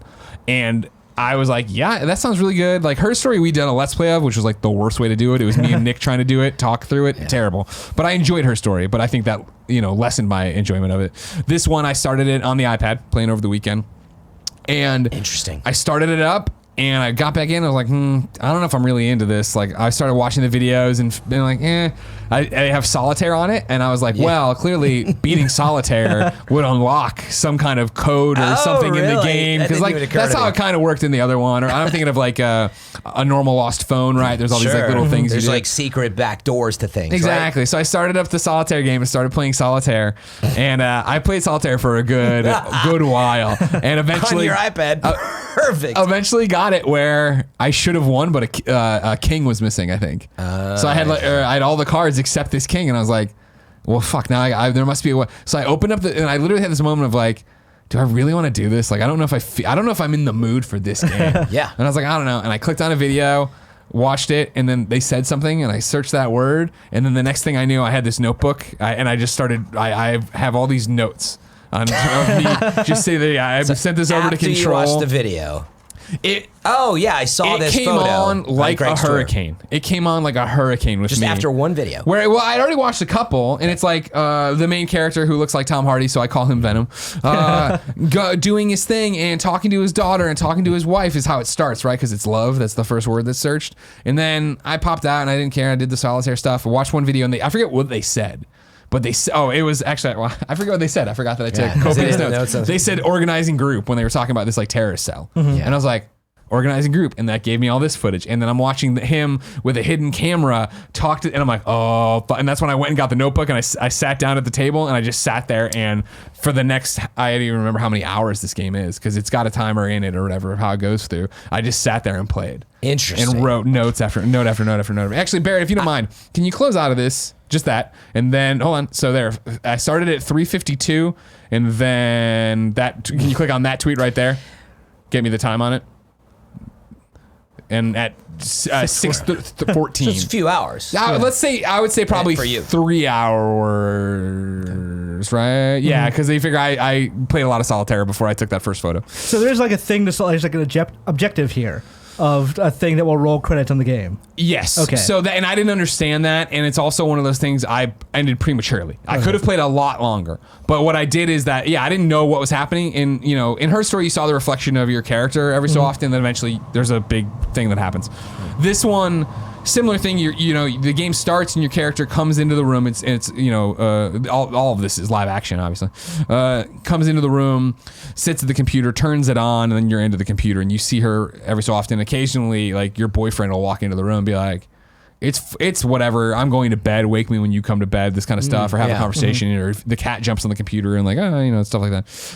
I was like, okay, cool. These are clear signposting that like time's passing, but I wasn't paying attention. But at 5 o'clock, I guess, or maybe even 5:15 every morning, that's when this thing pops up. So the idea here is that you've been given a hard drive that has this NSA program on it that you started it too. You know this. Yeah. That this NSA hard drive that has this NSA program on it that basically has cataloged all the footage from these people's webcams and cell phones, and anytime they've had these things set up filming themselves, so that you can then search by words. Everything's subtitled. Metadata. Exactly, metadata.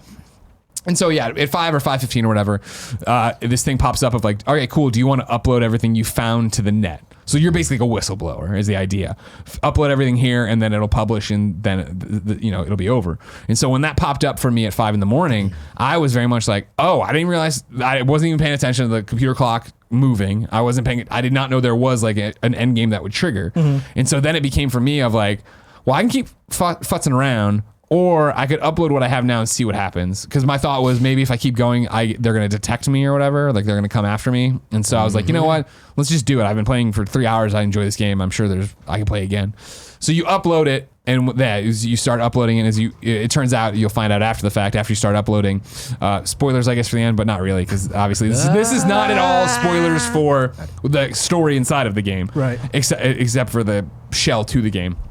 Once you start uploading, that gives the NSA the ability to know that this is happening. So then they come out and try to get you. Right. But you don't know that because you're uploading, and the thing, once it completes, you see the woman use a drill to fuck up the hard drives in her computer, and then it goes live action. We follow her out. The NSA is going like room to room in the apartments. You go upstairs and have a smoke, and then it ends that you did get captured. There's a rundown report that's like, hey, this is the damage report on what happened. This is how we think she got the information.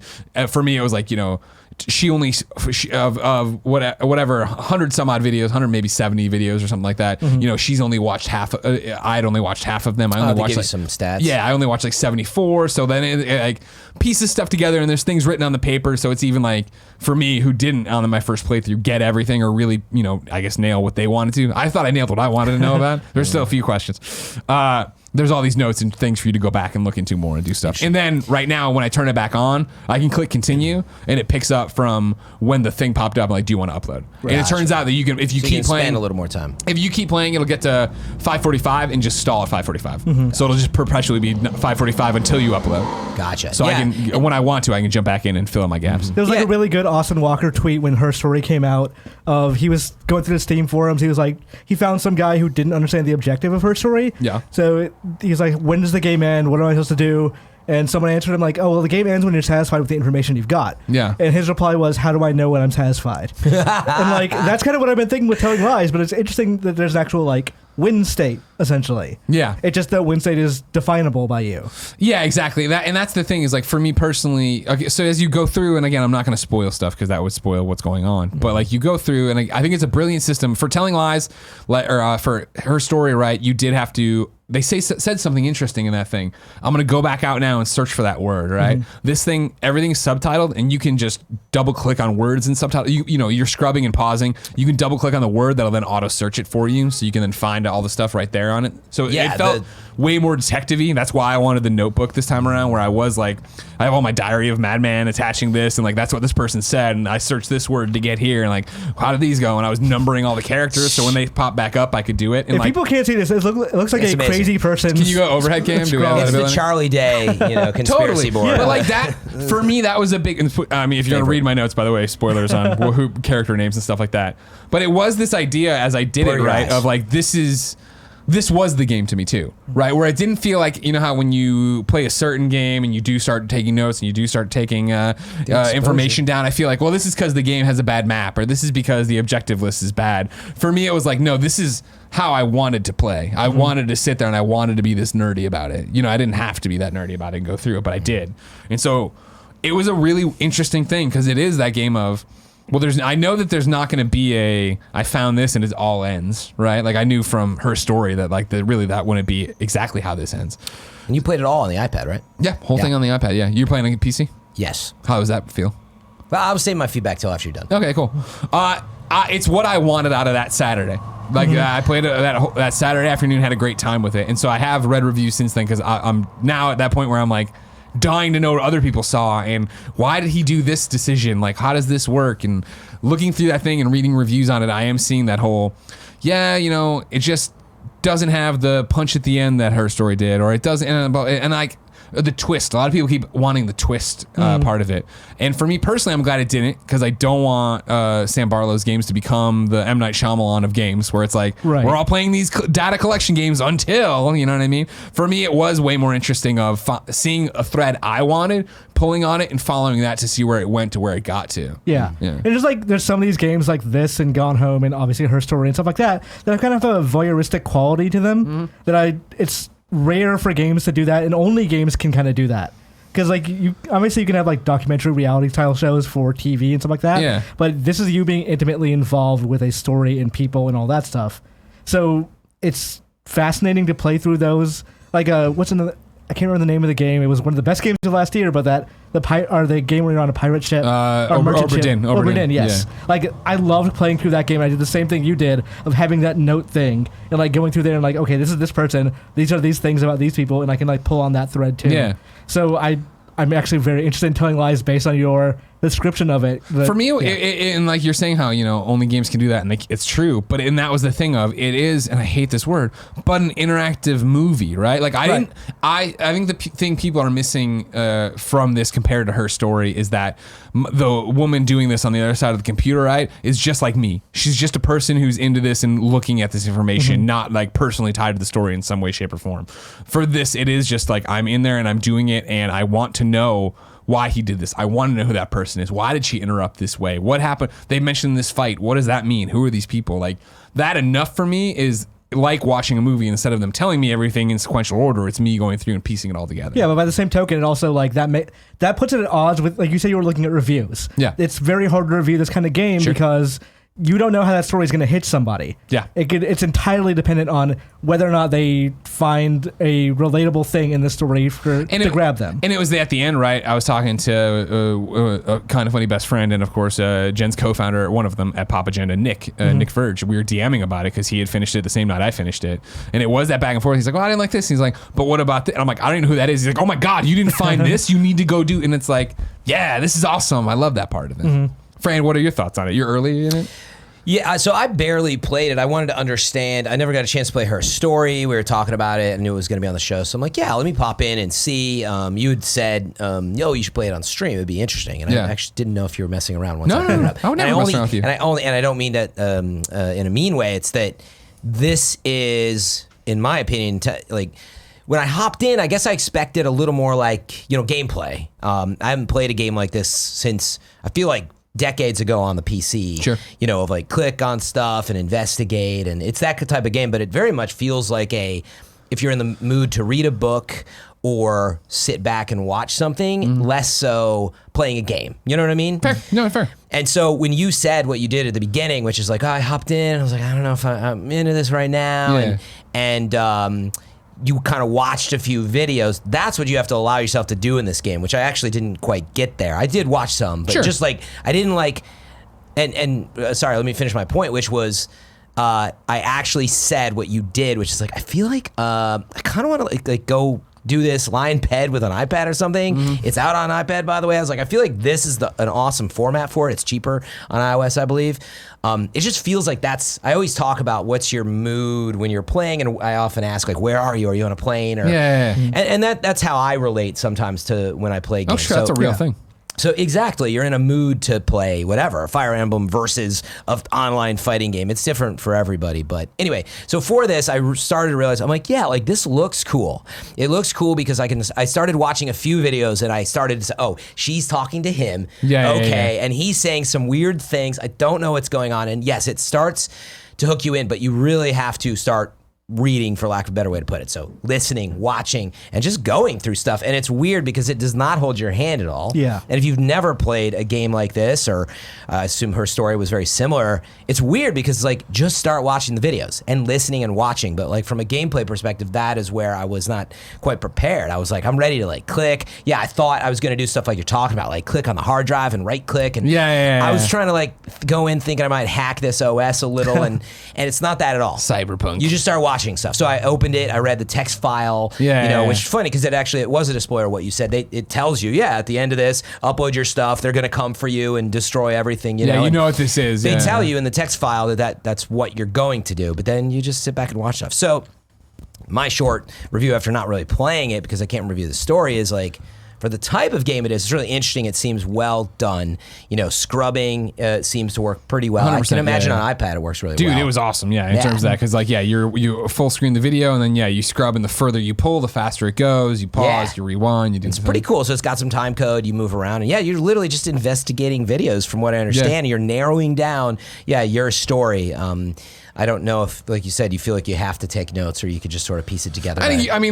For me personally, I'm just so bad at remembering characters' names and people's names that I was like, I need to start jotting things down, or I know I'm going to get 4 people removed and be like, fuck, what was that guy who worked there's name? Like, So, like, by this measure, is that a thing you can play in chunks, or is it like That's you want to play question. it in one big thing? I think you want to play it in one big thing. Okay. I think you want to give it a rundown, and that's like, on there is like why I'm excited, not for this flight, because I have much work to do for PAX, but the next flight where I think I want to sit there and. That's what I was thinking. Like, should I put on my iPad for the Seattle flight? I totally think totally, because you just get a chance to sit there and have headphones on and be invested in this. Yeah, highly recommended from me, Greg Miller. Yeah, I'm really glad that it's on iOS. I think it's the right platform for it. I'm not saying don't play it on, I think it's on PlayStation as well as PC. No, it's just PC. I think it's just PC and iOS. I thought it had a third, maybe it was just on, I thought I saw a third platform. Oh, you know what it was? No, it was like on GOG or whatever. As another store for PC or whatever.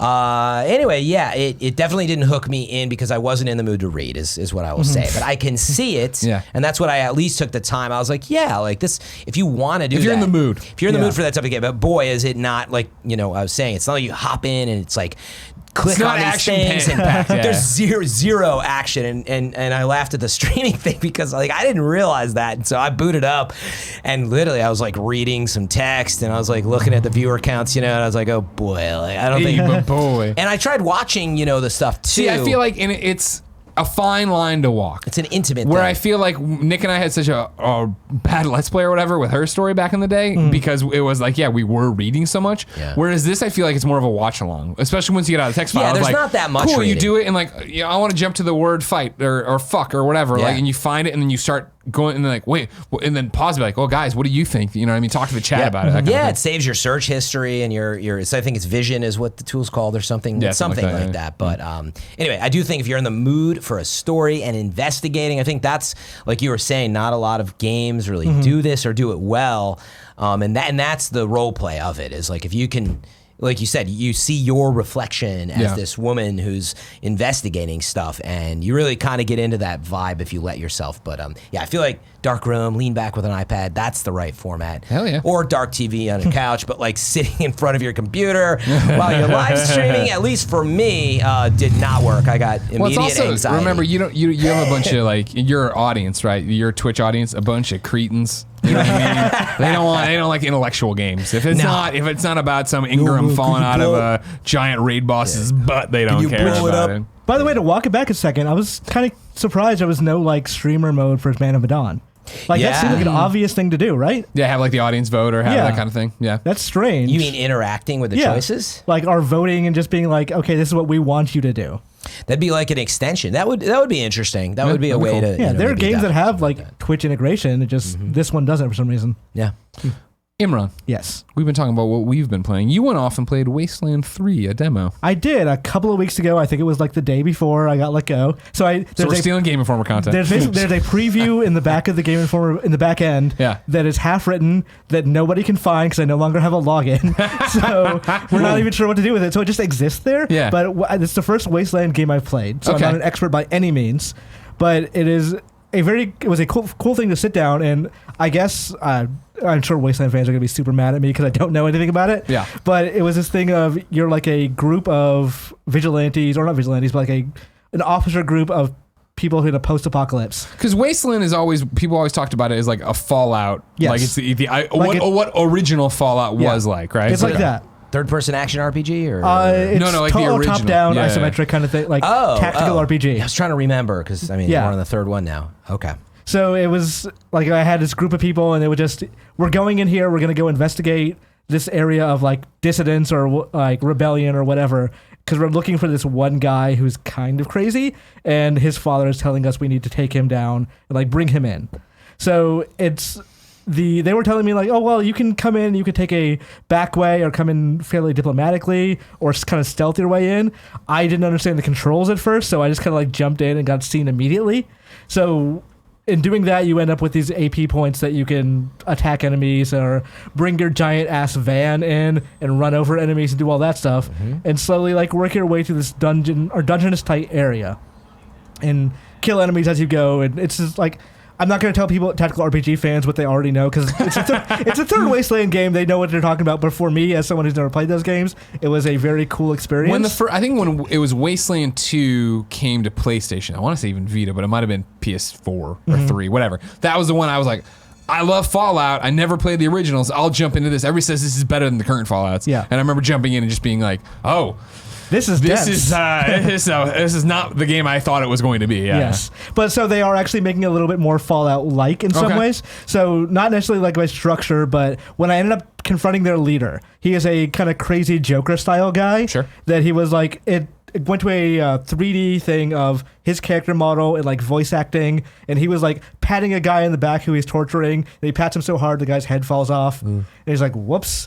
And then you can talk to him and give like options for dialogue and all that, and eventually you kind of come to an agreement that, hey, why don't you just join us? Like, if you're crazy but you're also pretty strong, so Yeah. you could just join this group and be like a cop, basically, a post-apocalyptic cop. Okay. And he's like, if it means no jail, then sure. Like, we're not going to fight. We're not going to do any of that. We're just going to join in. So I like that idea because it, like, at the end of the thing, the developer was telling me, yeah, the guy's dad's not going to be happy about that. He sent you to do a job and you didn't do it. Yeah. So you'll probably not get as much funding or whatever from this job. Okay. So I found that idea super cool. Yeah. And I'm probably going to play that game when it does come out. Okay. But I did play that demo, and it was the same as the Gamescom demo, and I think the backers got the same thing as well. So as someone who's never played a Wasteland game, I'm probably going to try this one whenever it comes out. Awesome. Yeah. All right, cool. What do you think, Fran? You were watching Yeah, I was something you double played, right? checking. Yeah, it's funny because I'm remembering more about it now. So it is all real time combat. Well, I mean, it's turn-based. Oh, it is Yeah. turn based then. Okay. So, like, you have points to spend, but, like, you walk around, and, like, you can choose a character you want to move around at those times. Okay. Yeah, I was trying to, like, when I was looking at it, I was like, wait, is it? Yeah, the video wasn't working. Okay, yeah. So it's more turn-based action RPG stuff. Yeah. How do you, like, what's the upgrade progression path, you know?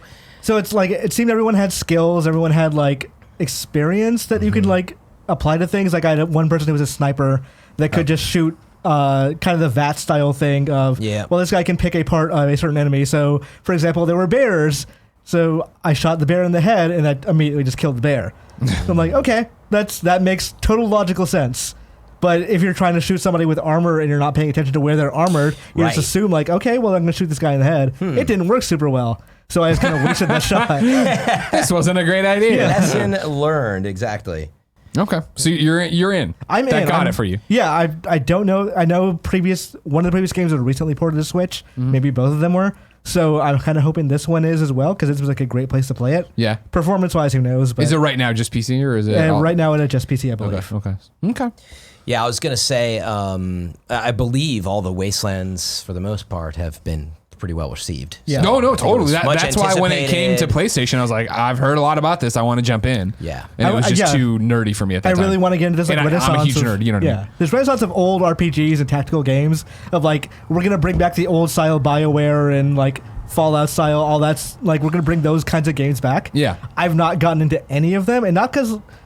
Honestly, it is for lack of trying. Like I've owned Divinity: Original Sin 2, which I've heard is one of the best RPGs of all time. Period. Yeah. And I would love to play that game. It's just a matter of taking the hours. Yeah, to it. totally. I was the same way where when I played it at Judges Week last year, I was like, holy shit, this is awesome. I'm gonna wait for it to come to PlayStation. And then when it came to PlayStation, I turned it on and jumped in and I was like, all right, it's all turn-based. Like I want I was looking for like a Diablo right now. Yeah. I'll get back to this and I never got back I to heard it. that game has like a really good co-op mode that I want to try out. That like you and your co-op partner can like do different things and like walk around and make different decisions in the middle of a town, then come back together and like talk about those decisions as characters. Huh, okay. And like then you can overrule your partner or you could lie to someone about what your partner said.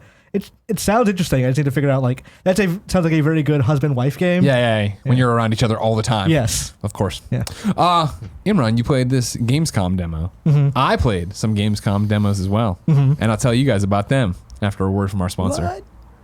How was that, Barry, huh? Nailed it. That's a good Yeah. transition. You know what I'm saying? Yeah, it was. Teach Tim a thing or two. You know, when he You know, comes this back. this coward that is Tim. You know what I mean? Yeah, his eye's fine. Yeah, exactly. You all set, Bear? He was. No, give me a second. Gotta rearrange some stuff here. No, he's rearranging his And then thing. you- Are you messing with the copy I gave you there? No, just Oh. time code stuff really quick, and then Okay. this is where you want the audio to go down. Yeah. All right. So here, you want me to tell them so that they can cut it out of the ad then? This ad break? Put that down there. Hey, if you're watching live right now, we have to mute you because one of the games I saw, the embargo doesn't lift till tomorrow morning. So we're going to start with that, mute you, then we'll unmute you. Secrets. So we'll just mute for just that first game, and then we'll come back. Yeah. Okay, cool.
Don't talk Death Stranding. We're unmuted now? Yeah. All right, Baby cool. So rocking. at this PlayStation event, the other 2 games I got to see, and I'll keep it short on these, was Medieval, which my Medieval experience was playing it, I think, in Walmart, maybe Kmart, on the PlayStation 1 demo rig all the time, and thinking it was cool. So I came in with whatever. Medieval's here. I know Kevin's like the only person excited for it. Like, playing it, I was like, oh shit, like this actually looks really great. It plays really well. I mean, for, a remaster, or not even a remaster, a rebuilt, remake, whatever. I guess. Remake of a remake, PS1 game, right? But it's got a whole bunch of TLC in it. It's cute. It's got that Halloween vibe. For a game coming out in October, I'm like, okay, yeah, I can see where I'd sit down and play this. But yeah, I did the demo for Gamescom, which was hacking a whole bunch of zombies up, going and fighting the stained glass monster at the end of this thing, and they've done a thing. I was talking to the developer on it, right? Some weapons had a secondary fire. Now all weapons have a secondary attack. You have different, you have you have a secondary weapon, of course, where I was using mainly sword and shield, but I also had a crossbow, and so you're running around doing stuff with that. It felt like what a reimagining of a PS1 game should feel like. I feel, and this is somebody who does not have a connection to the actual Medieval on PS1, so I enjoyed what I played. So I'm kind of curious, like, just this popped in my head, but Sure. If you were to compare other kind of remakes to this, do you feel like this is, like, let's say direct comparison, Link's Awakening to this game? Sure.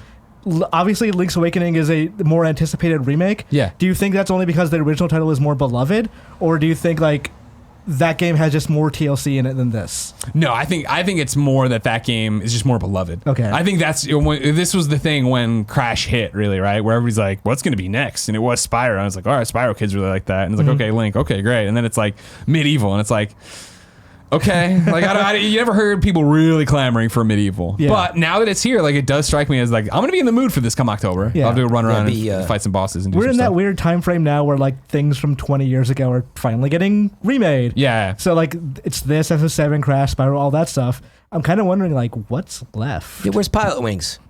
Come on. They made that bad 3DS game. Yeah. That was 3DS. As it should be. Yeah. They've done the whatever remake, right? But I mean, a true Parappa the Rapper would be really interesting. Yeah. If they were like from the ground up, not even holding on to anything. We're giving you a brand new 2020 Parappa the Rapper. I liked Jammer Lemmy better. Yeah, well, that's personally. fair. That's fair. No, Yeah. I'm not arguing with you. I'm not arguing. That would work. Yeah. But yeah, for That's cool.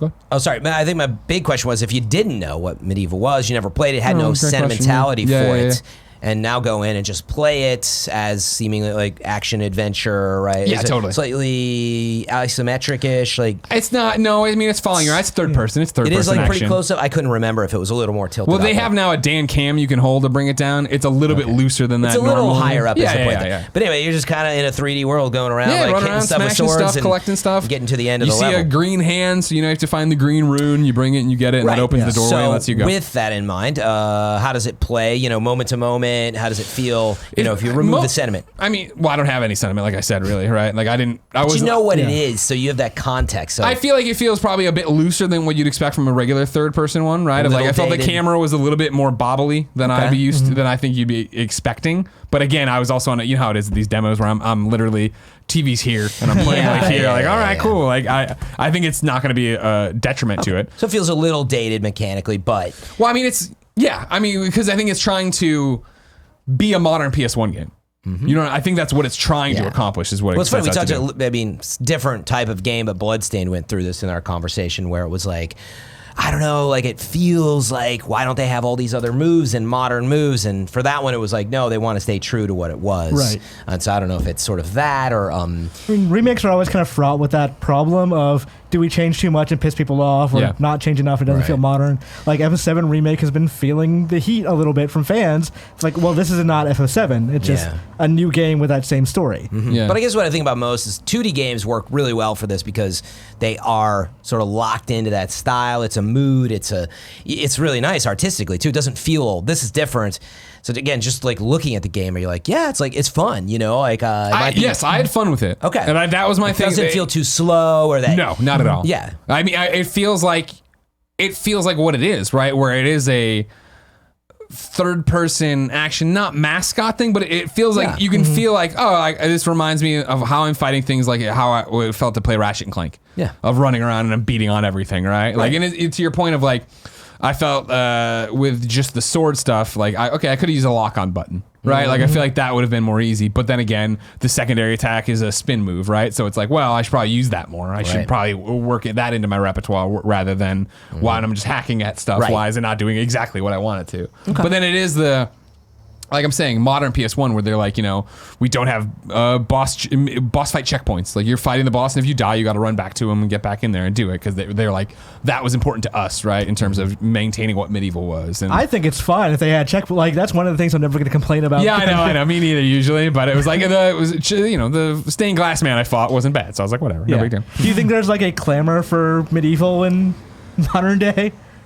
No, I don't. And that's, I remember when PlayStation All-Stars dropped and me and Colin on Beyond were like, well, man, they got Sir Daniel Fortescue in there. Clearly they're getting ready for a medieval thing. And everybody's like, are we getting ready for a medieval? Nobody gave a shit.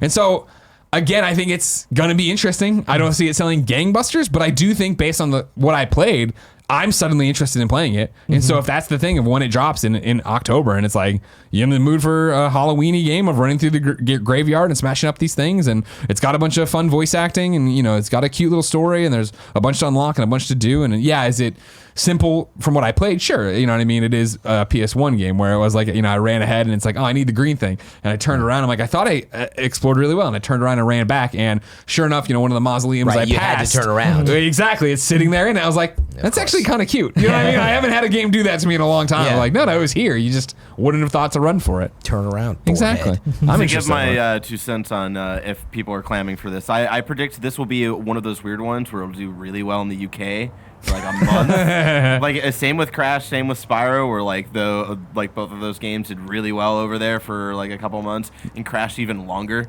But yeah, like this was definitely a game that I think they're doing this remaster to aim at people my age. Yeah. And I feel like Do you have a soft spot for medieval? Fuck no. Okay. This is like, and like my core friend group who like are all into these types of games from our childhood, like none of us have talked about or shared love about this game. So I think maybe I also think you framed it under Halloween's coming, Yeah. it's an old Sony IP, what's next, it does feel like an easy end of lifespan. We haven't done anything with it. We've been talking about it as a studio probably for 7-8 years. Yeah. And it's like, it wouldn't take that much work. It'd be a great hit for the end of the year because frankly, we're transitioning to PS5. And so I think it is an IP they have, and maybe it's the question too of like, let's just do this.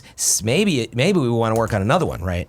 We live in a world where Knack exists now, and that's the thing. So like, why not medieval? Why can't that be, a sequel-driven IP for them? So maybe this is also like a soft touch. You never know what's going to hit. Yeah. I honestly think, I do feel like if people... Good for kids too, maybe. And this is, again, I'm obviously doing that thing where I'm coming off a preview event, so I've played that much of the game, and I'm like, I had a lot of fun. Maybe it falls apart, and maybe the bosses are really annoying later on. Yeah, or just a something. preview. Based on what I played, though, if they maintain that throughout, this is a game I will make time for in October. I think it'll make sense to be there. And I don't know, again, as somebody who doesn't have like a strong, medieval feel for it, I think it's got a shot at actually turning some heads if it's given that same chance. But October is a competitive time. There's a million different games coming out. Like, are people going to make time for medieval? Like, if you have a Switch and a PS4 and you can buy one game, like you're in a Halloweeny mood, would you buy that or Luigi's Mansion? Honestly. Oh, man. Yeah, right. Great point. Luigi's Mansion. Yeah, me too. No, I would too, because I have a soft spot for Luigi, obviously, right? And I love Luigi's Mansion. Great Fresh new Ghostbusters game. It's looking good. I'm trying to figure out if they've set it priced yet for medieval. I would assume it's a good point. Remakes are usually cheaper. Yeah, that's what I was thinking. Can you pre-order it on the store, just like PlayStation Store, medieval?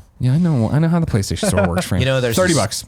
Yeah, that makes He sense. types it in. He That's gets the logical. answer, right? Yeah, it's hard how that works, right? You know what I mean? He's out here on IGN trying But to it figure says- it out. No, I'm just kidding. I was on Wikipedia, sir, and Polygon. No, it was. I'm impressed from what I saw for somebody who doesn't have it. Where I was like, even playing, it was like the voice acting's fun, and like seeing Sir Dan, who doesn't have a jaw, try to talk to other people, and he's like, yeah, that's on his right. caption. It's like, that's cute. That's cute. That's funny. I can see me playing through this. Yeah. So I'm looking forward to it. And then the other one I played, which I'll spend 2 seconds on, was Ready Set Heroes, which is the one that's also coming to PC, the Epic Game Store, right? That they made a big deal on. There you go, Really? Fran. Now you got my you. attention. Do a little turbo text, get into Quicken, and right on to Ready into Set Heroes. What? Ready Set Heroes. It's a 2v2 dungeon crawler with these like little animals that are cute, and they all have different outfits, right? And so it'd be me and Fran versus Imran, and we'll say Alfredo. And you both start. Both groups start. They don't see each other, but you both start. You start going through these dungeons. You're seeing how far into the dungeon the other people are. So it's like you're on level 1, they're on level 2 already.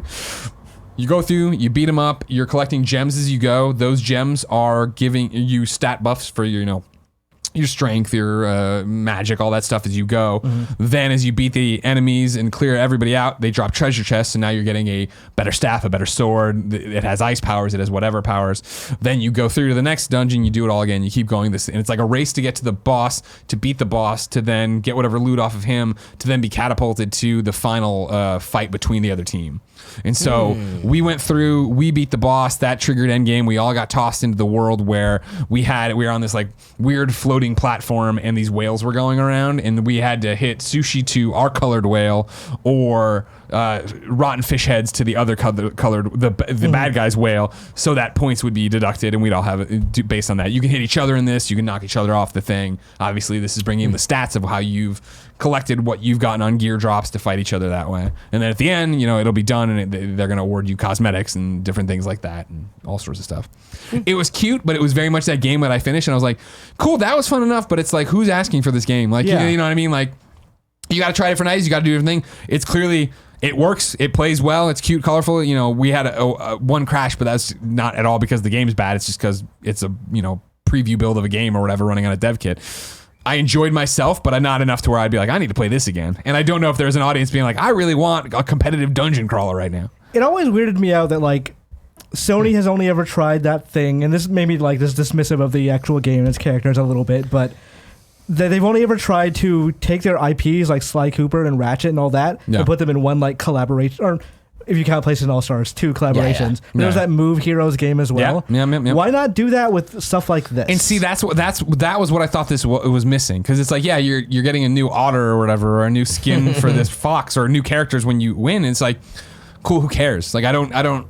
These are just weird. It strikes me so much as a game I would expect to, and it very much smacks of when PlayStation was making like Guns Up and was making that weird MOBA, and it was just like, cool, you're making all these games. Why are you making like? And I'm not against it. Whatever, go, make a game. But like, I don't see this hitting. I don't see this being a must-have. People need to have. It was good. It was quality. I enjoyed my time with it, but not enough to where I was like, I'm motivated to play more. Nor do I again hear people being like, I want a very generic animal dungeon crawler. Yeah, if you would have slapped on it's Sly and Ratchet, and it is PlayStation All Stars Ready Set Heroes. Okay, maybe there's a reason there to be out there and playing. Yeah, that's a selling point. That's a hook. Yeah, and just weird to not have that. And that's what I thought this one lacked, was a hook to it, where it's like you could have, if I had played this sight unseen, I'm just doing demos at PAX, and I was like, cool, and they're like, oh yeah, and it's like a PlayStation exclusive. They're I'm like, what the fuck, really? Like, there's a PlayStation's making this one happen? All right, cool, but whatever. Yeah, that could be. It's the game that came out on Steam, and maybe some people are making videos on it. Yeah. Franimal. Yes. You played some Borderlands cross Fortnite. Yes, very quickly. I mostly hopped in because they announced, if you haven't been on the Up and Up, that that doesn't make sense. If I haven't, you've been taking bribes from people. You've been a bad person. No, if you haven't been in the know, they just announced that Borderlands Mayhem, has come to Fortnite. It's not a cross event. We've seen Stranger Things, we've seen Marvels, we've seen a lot of stuff, but game-wise, there hasn't really been. I'm sure there's been something about Remember much or anything. So I was like, oh, cool. Borderlands runs on the Unreal Engine, and it's a huge thing coming up on, Epic Store and all that, but just a huge game. And so anyway, they showed in the trailer, like, you going into this Mayhem is coming to Fortnite. It's all like toon shaded, like Borderlands. I was like, oh, is that for the trailer? Like, that looks cool. And of course you can play as, one of the enemies with like Claptrap as a backpack. And so, anyway, so you get a couple items. You also get like those buzzsaw, scythe. They're really weird, like melee weapons. So anyway, you can go to the store, and for $20, 2,000 credits or whatever, you can buy that. But anyway, did that. Wanted to see the skin, the animations on it. Looks really nice. Yeah. Like really true to Borderlands. Getting Claptrap backpack is just really cool if you want to get that. But then I hopped in and flew to the zone. There's a Borderlands zone in there. I just wanted to talk about it on the show. Yeah, please do. I think it's worth, like, while it's happening, if you're a Borderlands fan, it's a free game. I know Fortnite might be done for some folks. It's so wildly popular. I know a lot of people out there still playing it. But meaning, take the time, go in there. It's pretty cool. Yeah. Because, like, it's Fortnite, right? And which is already a very popping, colorful game.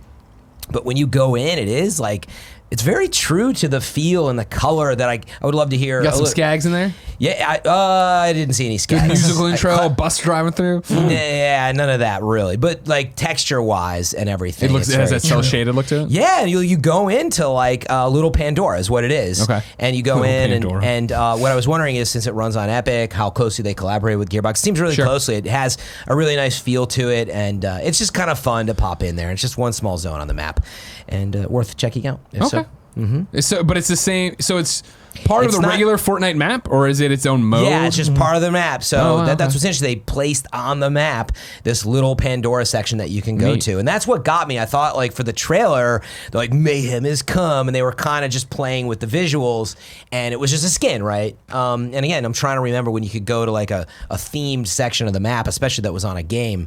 And so it's pretty cool to pop in there and see all the cell shading and Nice. everything on the environment. It really looks like Borderlands, so it did a great job with it. So. It's so smart the way they built Fortnite to be able to like create little theme parks Yeah. Yeah. wherever you need to, whenever you need to make a marketing campaign for something. Right. Because obviously they want Borderlands 3 is the first really huge Epic Games Store exclusive. Yeah. So they yeah, want it people is. to buy it. They don't want people to wait for Steam. They want people to get hyped up and play it now. Yeah, and it was a smart crossover. I would love to see more game crossovers. Yeah, totally. It was just really cool as a gamer because, like, as much as I love movies and TV, and it's cool to see in there, it's gotten so much love, you know. And now I'm like, yeah, why don't we need to see more games? I realize that Fortnite is a game, and so there's a certain I know amount what you mean, though. Yeah, yeah. competition there. But honestly, it was really fun to see and got me to come back and hop in real fast. So Awesome. it's cool. What about Control? Yes, Control, man. So last week, maybe summarize, but I believe you said something to the effect of you like Control, has some Liked it a performance lot. I wasn't sure if I loved it. issues. Yeah, it's good. I remember you said it's good, but I don't know that I'm loving it, but it's good. Yeah. and that's where you landed. Yeah, we And- came down on Games Daily. Trevor Starkey asked me on Monday. He's like, "It's been Thursday. Yeah, you beat it some time. Wednesday or Tuesday or whatever. Then you had to talk Thursday. How did you feel?" And I was like, "I love it. Like it's that game I haven't been able to stop thinking about. It's exactly what we talked about. Of like, Oh, so you did get a little more like you wanted. I mean, I'm not like far. All my complaints about it and like the map and the control or the my problems with the map, my Right, problems the map's with a bit confusing. the performance, the problems with like the ending being like a weird ending, like Yeah. like I'm still with that, but it was very much coming off that bad taste in your mouth, and then over all weekend like playing other games for like reviewing for this episode, but also being like, I really want to go back to Control. I really want to go do this. So, and that's what I remember. I was like, yeah, though, like when I was watching all the trailers, and it's just a hard game to describe and maybe see in marketing material. I think they could have done some other things, but so I just didn't know. And based on your description, I remember saying, I'm like, I think it could be a game for me though. So, long story short, yes, I'm totally like hooked on it. I am playing on PC. I think buyer beware on performance issues. This game pushes physics like in a way that we have not seen in a while, and that's So- Remedy's specialty. I saw the Digital Foundry guy, Dark One X, was tweeting. Dark One X. Yeah, tweeting the other day that it seems to vary by individual console. Of like, some people have bad performance issues, some people don't. I've And- heard that yeah. PlayStation, I don't know. So PS4 little seems to hearsay. have, like, the worst part, like, PlayStation the across the board, including Pro, I've heard has trouble. I heard some decent things about Xbox, but do your research is the point. I wish I could tell you. Maybe we can figure that part out. But real fast, I am playing on PC, so be aware that I set it actually to low. I'm streaming while I'm playing, which sometimes can interfere. But most games I can clock pretty high. But I had to Yeah. set this one on low to get a smooth experience. But it actually looks really great still. Anyway. I did see on Judges. I played on Judges Week for the RTX one, like the Yeah, I turned high-end that on graphics card. actually. Yeah. It is so amazing looking with that really stuff cool on. looking. Like, I was not a believer in that graphical tech, but like that made that game. It was night and day between that and not. Yeah, it looks pretty good. I'm a little picky with ray tracing stuff. Like I actually have it. I mean, shocker, everybody. It's on. I think people got to figure out ray tracing. It gives the world a very soft look, and it's something for them to figure out. But anyway, into the gameplay. Man, once I got the beginning of the powers, and that's all I would convey is if you've been thinking about Control and you like getting into combo-based, action RPG in a way, mechanics where you're pulling stuff up from the room, you're choosing what you're throwing, you're developing those powers, you're earning a currency to start modding that stuff, you're finding stuff via puzzle work, and in fact, I didn't realize it had a little bit of that Metroidvania stuff where you get to places and you're like, how am I gonna get across here?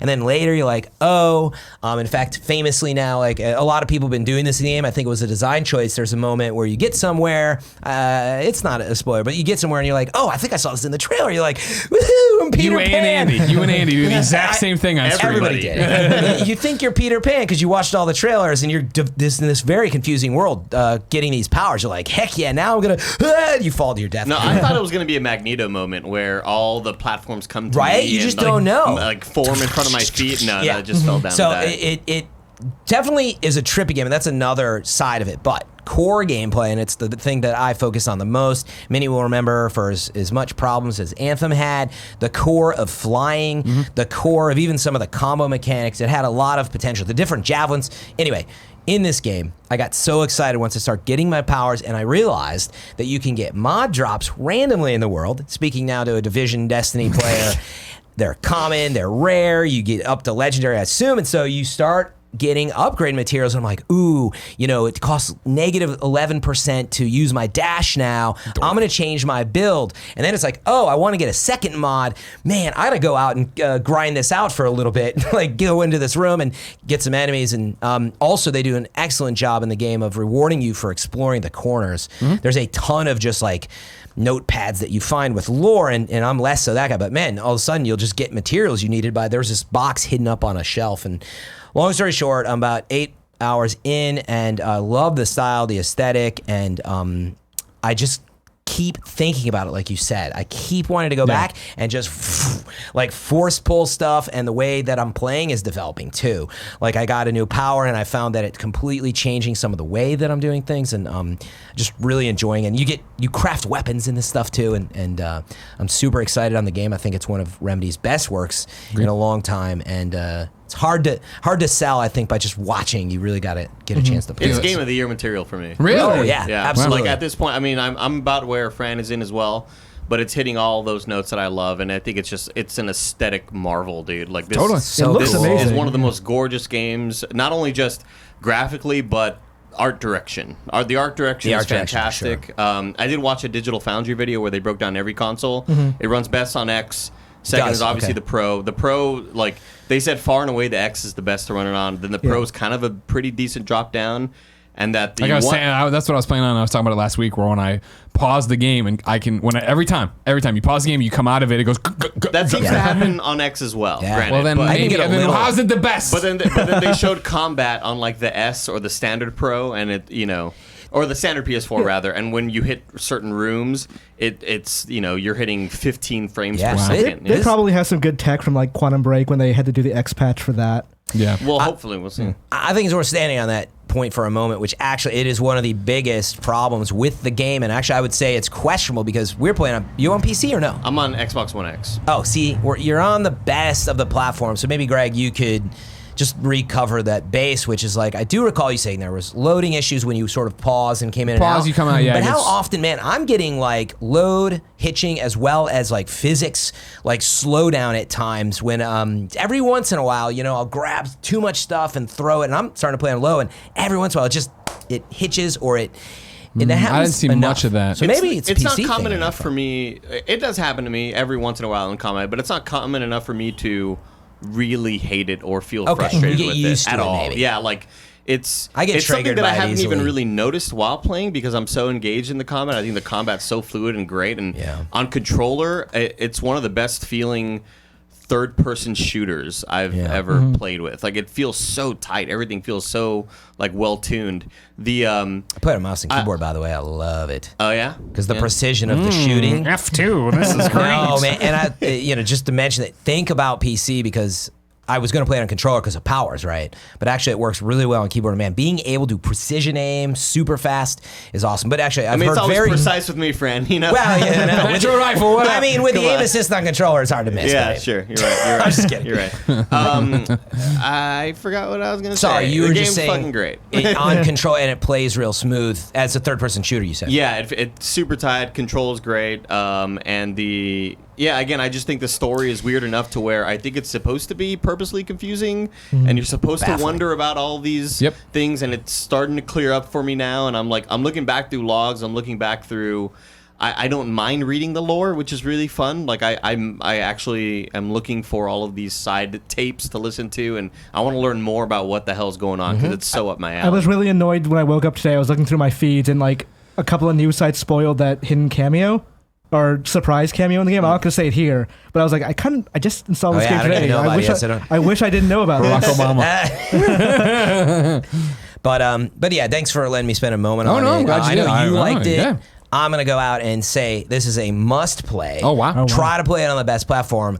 And I just want to point out that like a studio like Remedy with these types of talents and creative visions, like sometimes like we know like Quantum Break wasn't like a huge hit. Yeah. And Didn't so, hit for me either. So yeah, I feel like this is one you want to support something like this, and I hope that they can patch it and improve it in some ways. But I bet they will. Yeah. man, it's definitely a game of year. This is what contender. we talk about when we talk about like we need to support single player games, and like when people say that, you know, well, you're not buying them, that's why this company's shuttering or whatever. Like, no, like this is a single player game. I completely agree. You have to play this. Also, technically an indie game. 505 Games has been very clear with me that they're not necessarily publishing everything about this game. It's mostly Remedy in charge. Got it. 505 is just kind of helping out with some support. Wait, how do you define indie games? Because I define indie games as the amount of people working on them and the budget. No. Without a publisher, basically. Yeah, If it's a studio doing it themselves. on that front, I think it's confusing because Remedy is a AAA studio They are. that has been making games back to Max Payne. I wouldn't call it an indie game Max Payne? personally. It's a weird I understand definition it doesn't 'cause, have like- a big of a marketing budget though, and that Because like Destiny 2 was technically an indie game now. Like it's hard to say. Yeah, exactly. Nah, it's not.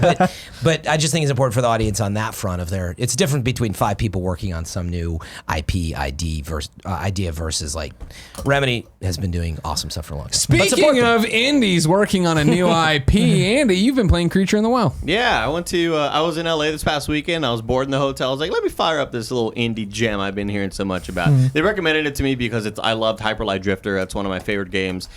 Creature in the Well is sort of a top-down hack and slash pinball game, and that's what everybody's sort of describing it as. You are like the last robot in this sort of in this neighboring city that the city's essentially trapped in this sort of like sandstorm. Yeah. Yeah, and you have to go into the mountain. You have to go into the mountain and restore all the power to this big device. It's like a weather machine kind of prevents the sand from taking over the city.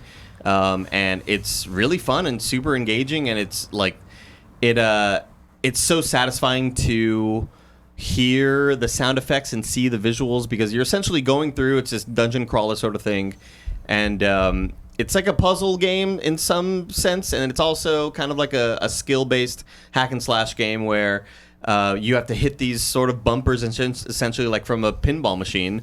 You have to. These orbs are flying at you. You are catching them with a mechanic. Like you're a swinging mechanic that kind of gathers them all, and then you shoot them all towards a bumper, and you are kind of gathering energy in order to proceed to the next room. And really cool thing is that at this point, I have like a shitload of energy that I could just keep on progressing. Yeah. But with certain rooms, if you are unable to unlock the puzzle, then that will open up an alternate path, and that alternate path will get you new weapons, new upgrades. I think it really rewards the player in that, you know, yes, you can just proceed because you have the currency to keep moving on, but I'd rather unlock this sort of room and find this branching path that will take me somewhere else. I think it's super intriguing. The art style is really cool. It's a really bizarre art style. They told me when I talked to them that it's based on Hellboy. Okay, The actual comic, right? Yeah. Yeah, there's no like shadows, there's no normal maps, there's no texture maps. It's all just kind of, it's flat with really cool color contrasts, and each room has its own kind of color scheme. Not a whole lot changes. There's a lot of different rooms to go into, and each room only kind of differentiates itself by being a different color scheme. So that's kind of the only thing that changes when you go from each kind of dungeon to dungeon. Yeah, but essentially there's a creature that's kind of in this mountain that's preventing you from turning the power on and restoring power to this giant kind of weather machine or whatever. And It's really weird, too. Like, I'm intrigued by the premise, because I've been playing a little bit, too, that he wants to stop you, but he'll just, like, whenever he picks you up and, like, you die, but you're a robot, so you don't actually die, he picks you up and lays you down and is like, stop doing this. Yeah. But he doesn't seem to actually have any power to stop you. And Yeah, I'm like, it's almost like a warning almost. yeah, like I'm trying to solve the mystery of what this is about, but it's not giving me quite enough information, but enough to keep me like intrigued. Totally. Yeah, Absolutely. I do wish there was a little bit more to do in that kind of main town. Yeah. Except for you talk to Deborah, I believe, and Deborah's like a giant gator thing. gator. And the dialogue's kind of cute and quirky. But it's really satisfying to just be swinging and aiming and all the different. You essentially have 2 weapons. One of them is just your swinging blade, and the other one is kind of a charge blade. And the charge blade is the one that it swings really fast, and you're gathering all these orbs that are flying towards you. And each one of them has sort of a different like quirk to it. So one of the charging things will slow down time so you can aim more precisely. One of the charging things shows like a red laser to kind of like laser guide where you will, so you know exactly where it's going. It's like when you'd play like Yahoo Pool back in the day. Yeah. Then. So you can see like the line, you see where the line is exactly going. But it feels so good, and like it's obviously like there are certain levels and certain rooms that are like really easy for the user, but it's really fun to enter a room where it's nothing but bumpers and you just shoot a sort of barrage of orbs and it just and it's hitting all these, and it feels good, and it's kind of like instant gratification. Yeah, I think the game's super cool. I think it's like $15 or something like that. What are you playing on? Switch. Okay, so like I've also been playing on Switch. The handheld controls are a little finicky for me. Because like the Switch analog sticks are so loose. Sure, yeah. But like when I play it on a Pro controller, it works a lot better. Do you know the I was difference? using the 8-bit Do. Oh, yeah. Pro SN30 Pro, whatever. Yeah, That it would do feels it. great. Yeah. Feels really awesome. I do appreciate that they let you remap the buttons, because I remapped everything totally. Like I didn't like where the dash button was. You can dash away from certain attacks. Essentially, when you get to the very, very end of a room, the creature will kind of take you down to a challenge where he shoots projectiles at you, and you have to either dodge them or hit orbs to kind of knock away the projectiles, and it kind of becomes like a bullet hell in some moments, but I think it's super satisfying, and I definitely recommend it. Cool. Awesome. Worth pointing out, of course, for full disclosure, that's a Pop Agenda representative game. I haven't played it yet, though. I mean, I've played it previews, but... And I don't give a I played fuck, it before I worked here. Don't you fucking talk shit about my wife. Final game we're going to talk about today, and it'll be brief, is me, Knights and Bikes. I have been waiting for Knights and Bikes for years, as many of you know. Backed it on Kickstarter a long time ago. Our friend Rex, of course, who works at Media Molecule, but worked on this with one of his friends as Foam Sword Games, has been through twice for party modes and Let's Plays with it. It's everything I wanted it to be so far. Jen and I have been playing it co-op the last 2 nights. If you didn't know, you are 2 little girls in a small English town who ride bikes and pretend and fight different things. And what I keep talking about is playing it feels like I'm reading a kid's book, if that makes sense. Like I feel like, you know, when you used to open your kids' books and you'd turn the pages and they did that like sound because they were like that thick paper that wasn't cardboard, but they were thick and they had that beautiful art on it, and the art bleeds all the way to the corners of the pages. Like it just envelops you. That's what this game does as well. Yeah. And so you are these 2 little girls riding around. One of them has a frisbee. One of them has her wellies, her boots that can kick water on things. You befriend a goose named Captain Honkers who can come and play with you. All these great, like, it keeps evolving. I haven't beaten it yet. We are working our way through it. It's one of those games I don't want to go and do without Jen being there, right? Yeah. Like, so it's like that thing. I'm going to continue to play that way with her.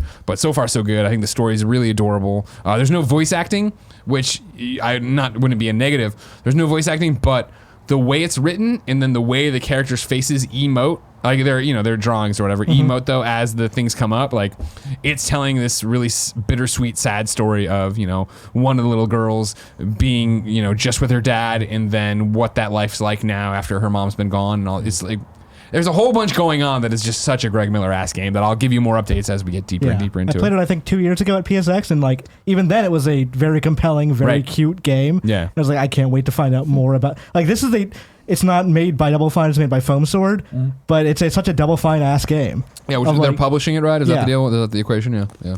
It feels like it's alive with charm, which is a game most games don't have. And that's the thing, is it's endearing at every turn, whether it's story, whether it is the vocalizations, not the voice acting, but the vocalizations, whether it is the art, the style, you have your bike, and then it reminds me a lot in ways of Costume Quest, where you're running through and fighting these enemies that then give you treasure, and it's just garbage. It's the plastic tags off bread. It's like all these little like stickers and pogs that you then take to the bike shop and dump on the thing, and then upgrade your bike and change all your different stuff. And and most of it's just visual shit, but I'm so invested in making my bike look great.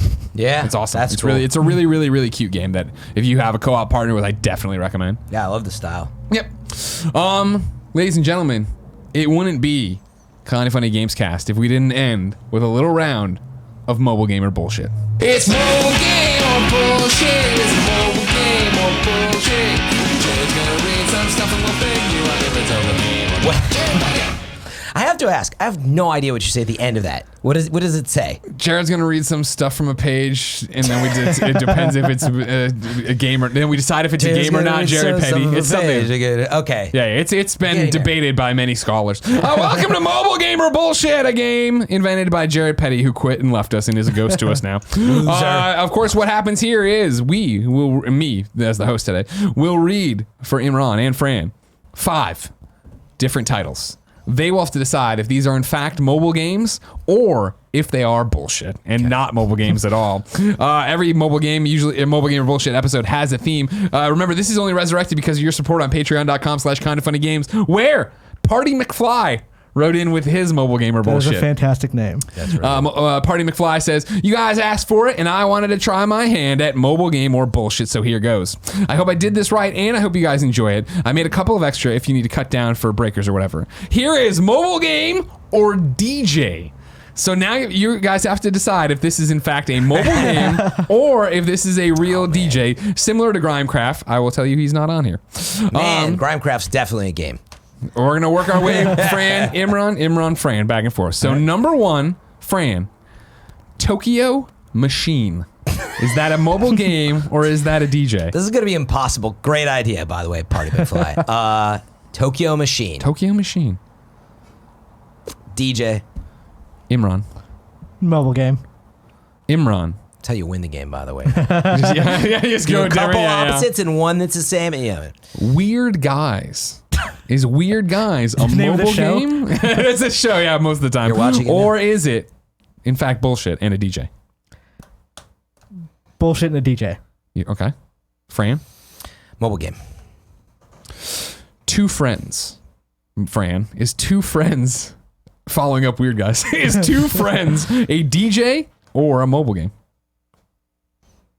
Dang, man. Come on down tonight. Only check out Two Guys. Two Friends. Two friends. Two weird friends. Two friends. I'm going to go with DJ. Okay. Imran, is Two Friends a DJ or a mobile game? It would be such a dorky ass DJ name though. Of like, Especially if there's only one of them. okay, if there's only one of them, but actually how be super hot. into it. Yeah, well, okay, all right. But I'm gonna go mobile game. You're on this going one. mobile game, okay. Franimal. Or no, I'm sorry, Imran. Yeah, it's sister first. Yeah, I screwed it up, all right? It's my first time hosting mobile gamer Rigged. bullshit. Rigged for the new guy. Galantis. Mobile gamer bullshit. Mobile game or DJ, Galantis. That is so obviously a mobile game that I can't vote mobile game. I'll have to say DJ. You're on saying that one. DJ on that Yeah. one? Okay, fair. I'm a little bummed because it is a DJ and I'm positive on that one. Oh, okay. Look at that. Look at that. Pretty That's sure I've your heard lock that of the one. week. It's too popular. I'm pretty sure that's. It's gonna be DJ. great if we're both wrong. Kind of bummed. honestly. I was like, ooh, we got him on this one, and he. Well, let's see if you can get the final one here. Number I'm right. 5, Franimal. Tofu Hunter. Is that mobile game or bullshit? Bullshit being a DJ. Is mobile, or I'm sorry, Tofu Hunter a DJ. mobile? That's a DJ? Okay. Imran. mobile. Yeah, this is good because you picked some opposites. I like you. So here we go. Andrew then. and I picked all the same stuff that one. Where I was like, yeah. Here we go, ladies and gentlemen, as we begin mobile gamer bullshit. Tokyo Machine. Fran, you said DJ. Imran, you said mobile game. Fran gets the point. It is a DJ. Weird Guys.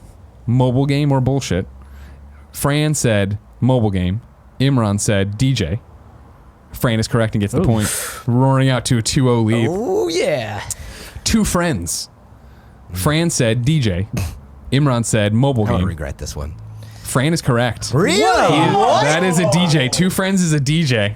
Yikes. That is a 3-0 lead for You're crushing it, Guardian. Fran Mirabella. Can he get a perfect game? Something only Greg Miller's ever done. Really? To my knowledge. Galantis. Is it a mobile game or bullshit? Fran said DJ. Imran said DJ. You're both correct. I knew that. Fran one. is still perfect. 4-0. Yes. Well, not 4-1 now. 4-1. Yeah. And then for the final one, Tofu Hunter. Oh please, baby. Fran said DJ. Imran said mobile game.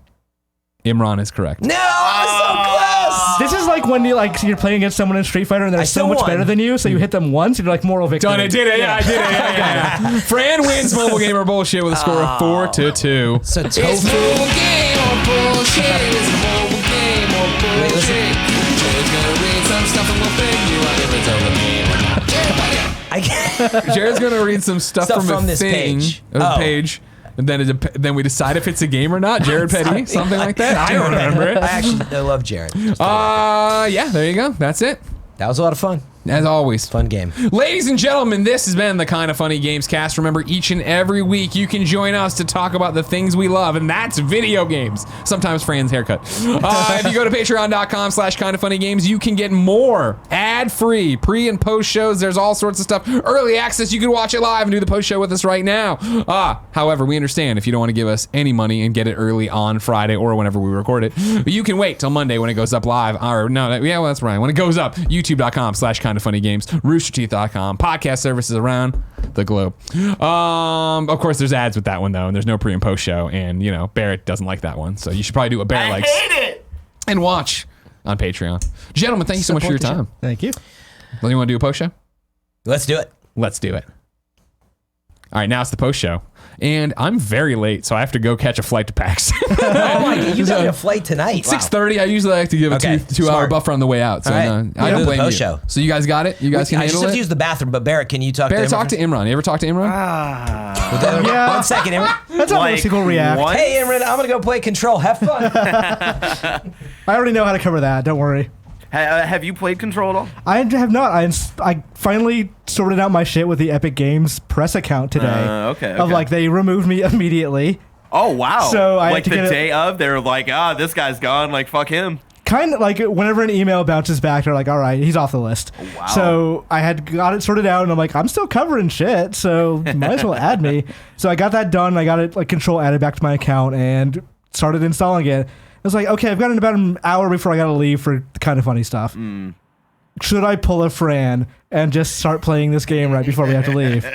I started to be nice to our viewers and show up on time. Okay. Yeah. So you're gonna trying it out tonight, or I want to say yes, but there's all that shit you have to do before you leave for a couple of days. oh right, you're leaving as well. Fuck, I Yeah, forgot. I'm leaving tomorrow morning. Okay. Which is a terrible idea because I used to live close to the airport and now I don't. Now it's going to be like an ordeal of I have an 8 a.m. flight and I'm going to have to get up at 5 yeah, like probably. 5 to get there at 6. But then Yeah.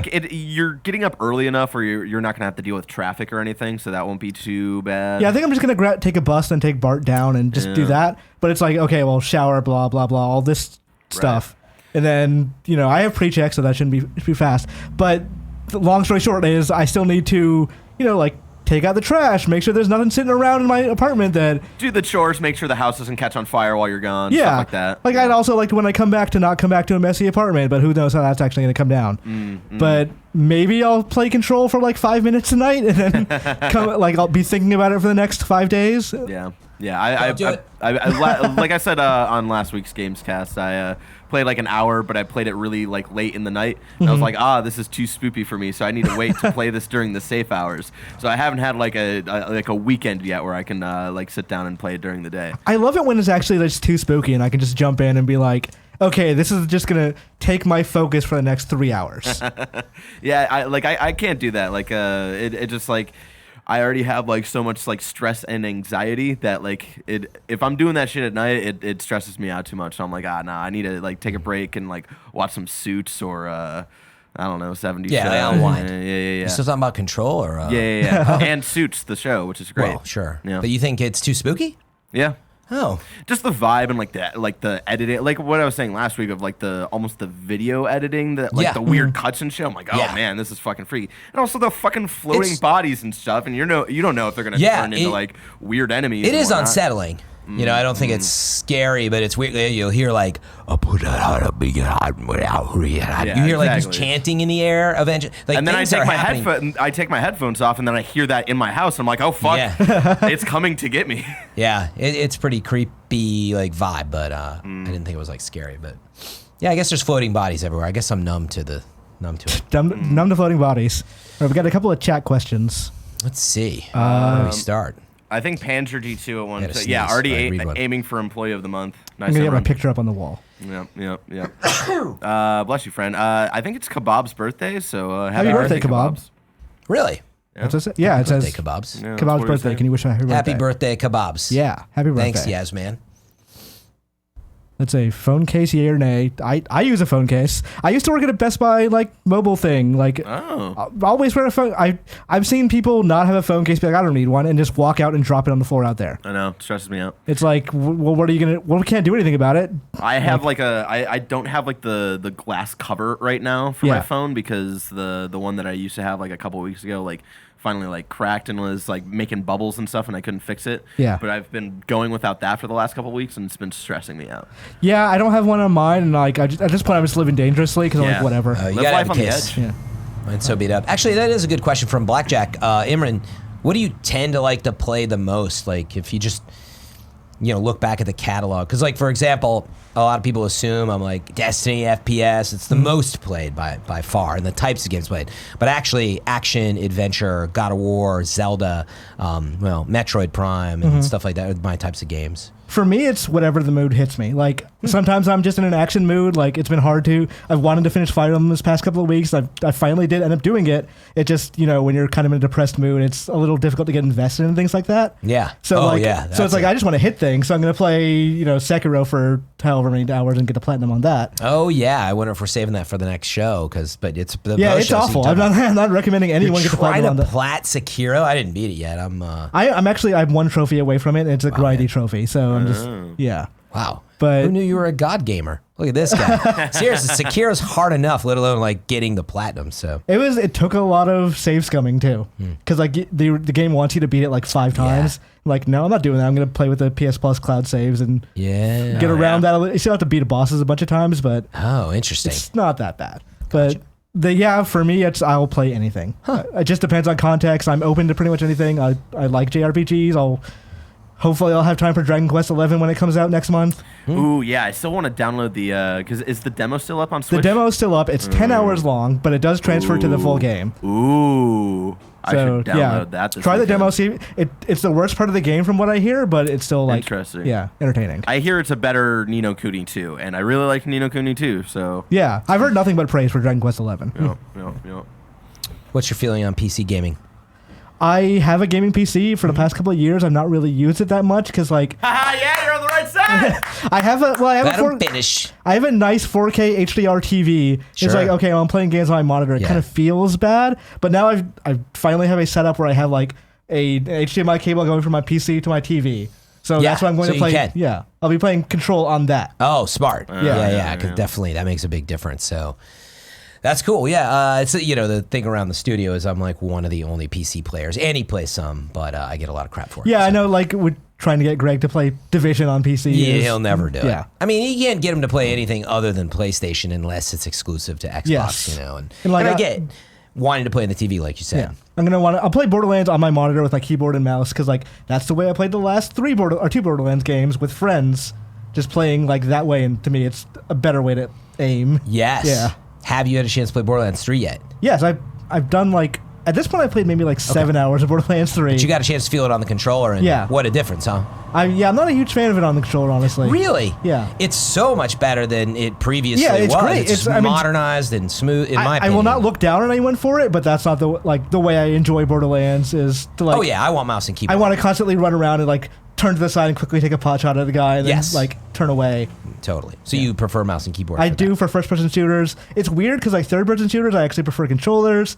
It's a matter of like I'll just play the game and see if this feels right. If it doesn't, I'll switch to the other thing. Yep. Yeah, that's why honestly, like Control, when I hopped in, I was like, yeah, I should probably play controller because I'm going to be all this different, powers on the controller. And then I was like, now let me try because I know that you do have a gun. And man, it's so cool to like switch and aim with the mouse and keyboard. It actually works phenomenally well.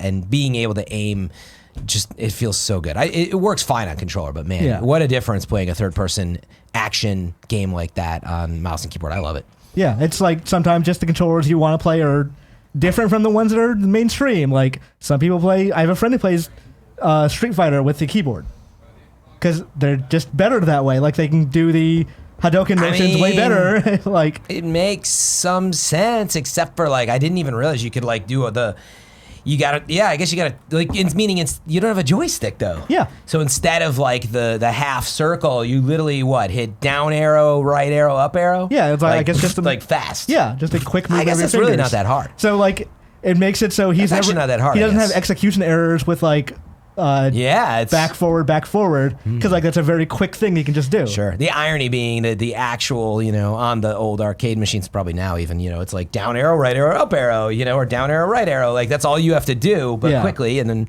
interesting. I'd love to try that, but... let's Blackjack see. asks, planning to play Persona 5 the Royal. I am not. I've given way too much of my life to Persona 5. Oh, come on. There's so much more story now, though. If I had unlimited time, then sure. I would probably... I like 4 better than 5, personally. Yeah, but that's what I hear a lot. Yeah, but 5 is good. I enjoyed it. It was already so long, and I already felt it kind of hurt the pacing. I don't need another character and, like, another 40 hours into that game. It's a great excuse to go back, though. It's one of the greatest games of all time. Yeah, You know what I'm saying? kind of waiting for it and would like to play it, but I just don't know how I'm going to have the time for it, so... Yeah. You're going to fall in love, friend. I You're know gonna that meet, I like it. You're going to meet my boy Ryuji, and you're going to be like, I'm all in. I would love it. It's so funny. I feel like there's this... I play a lot of different types of games, but when people see me playing a certain set of games, it's like I constantly get you have to play this, and you really like it, which I get the enthusiasm. I do the same thing, but I'm like, I actually like a pretty, kind of like you, I actually like a big gamut of games.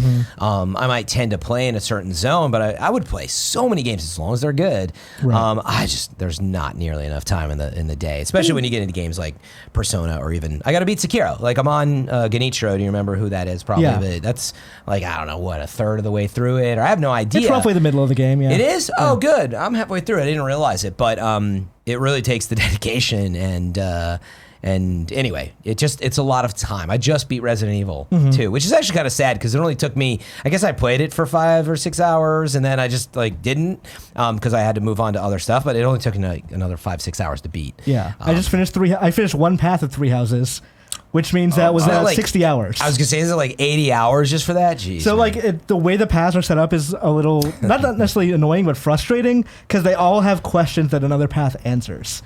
Because they're like, I was like, I didn't learn about this thing during this path, but I'd love to find out about it. Like, why did this character do this? Or, like, why did this event in the world happen? And, like, if I played Blue Lions or Black Eagles, I would know. But I don't have that kind of time. I can't go through that again.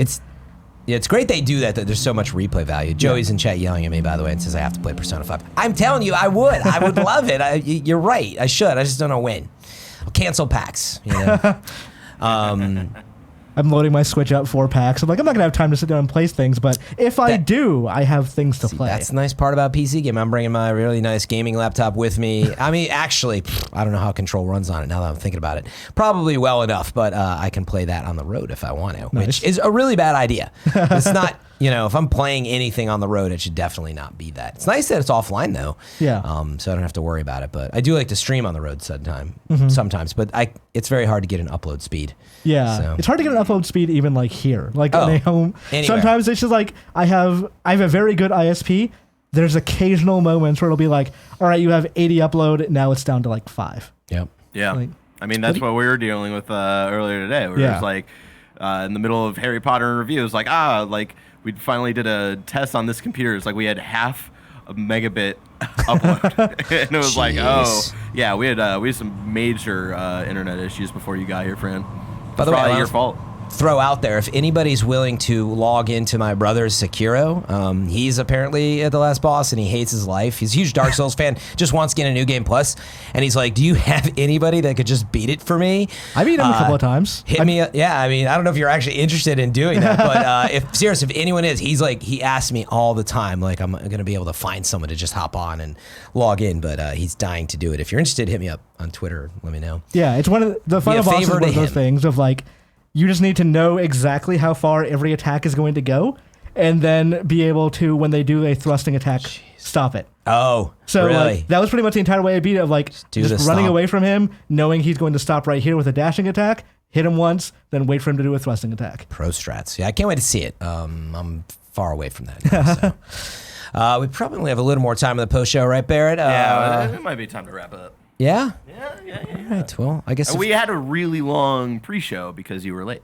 I know, exactly. So we made it up in the front. I guess what? A reminder that Greg, myself are out next week. Is Tim in on Gamescast next week? No, so Gamescast next week is... Oh, it's all Game Informer guys. Yeah. That's right. So it's all the Game Informer crew. And same bat time on Thursday then, Barrett? Or TBD? It's Thursday from 2 to 4 is on the schedule right now. But yeah, Just a reminder. Yeah, it seems. And then Imran is also going to be hosting Games Daily for Thursday and Friday with the ex Game Informer crew. Hopefully you guys like Game Informer because there's going to be a lot of that shit next week. Yeah, Awesome. But yeah, Greg, Fran, and Tim are all out Thursday, Friday. So yeah. All right. Getting tossed in those waters early. Yeah. All right. Well, I got to get out of here, too. I guess we're going to wrap things up. Yep. Anything else? Play Persona. Your hair looks great, Fran. There we go. Thanks. He's the best.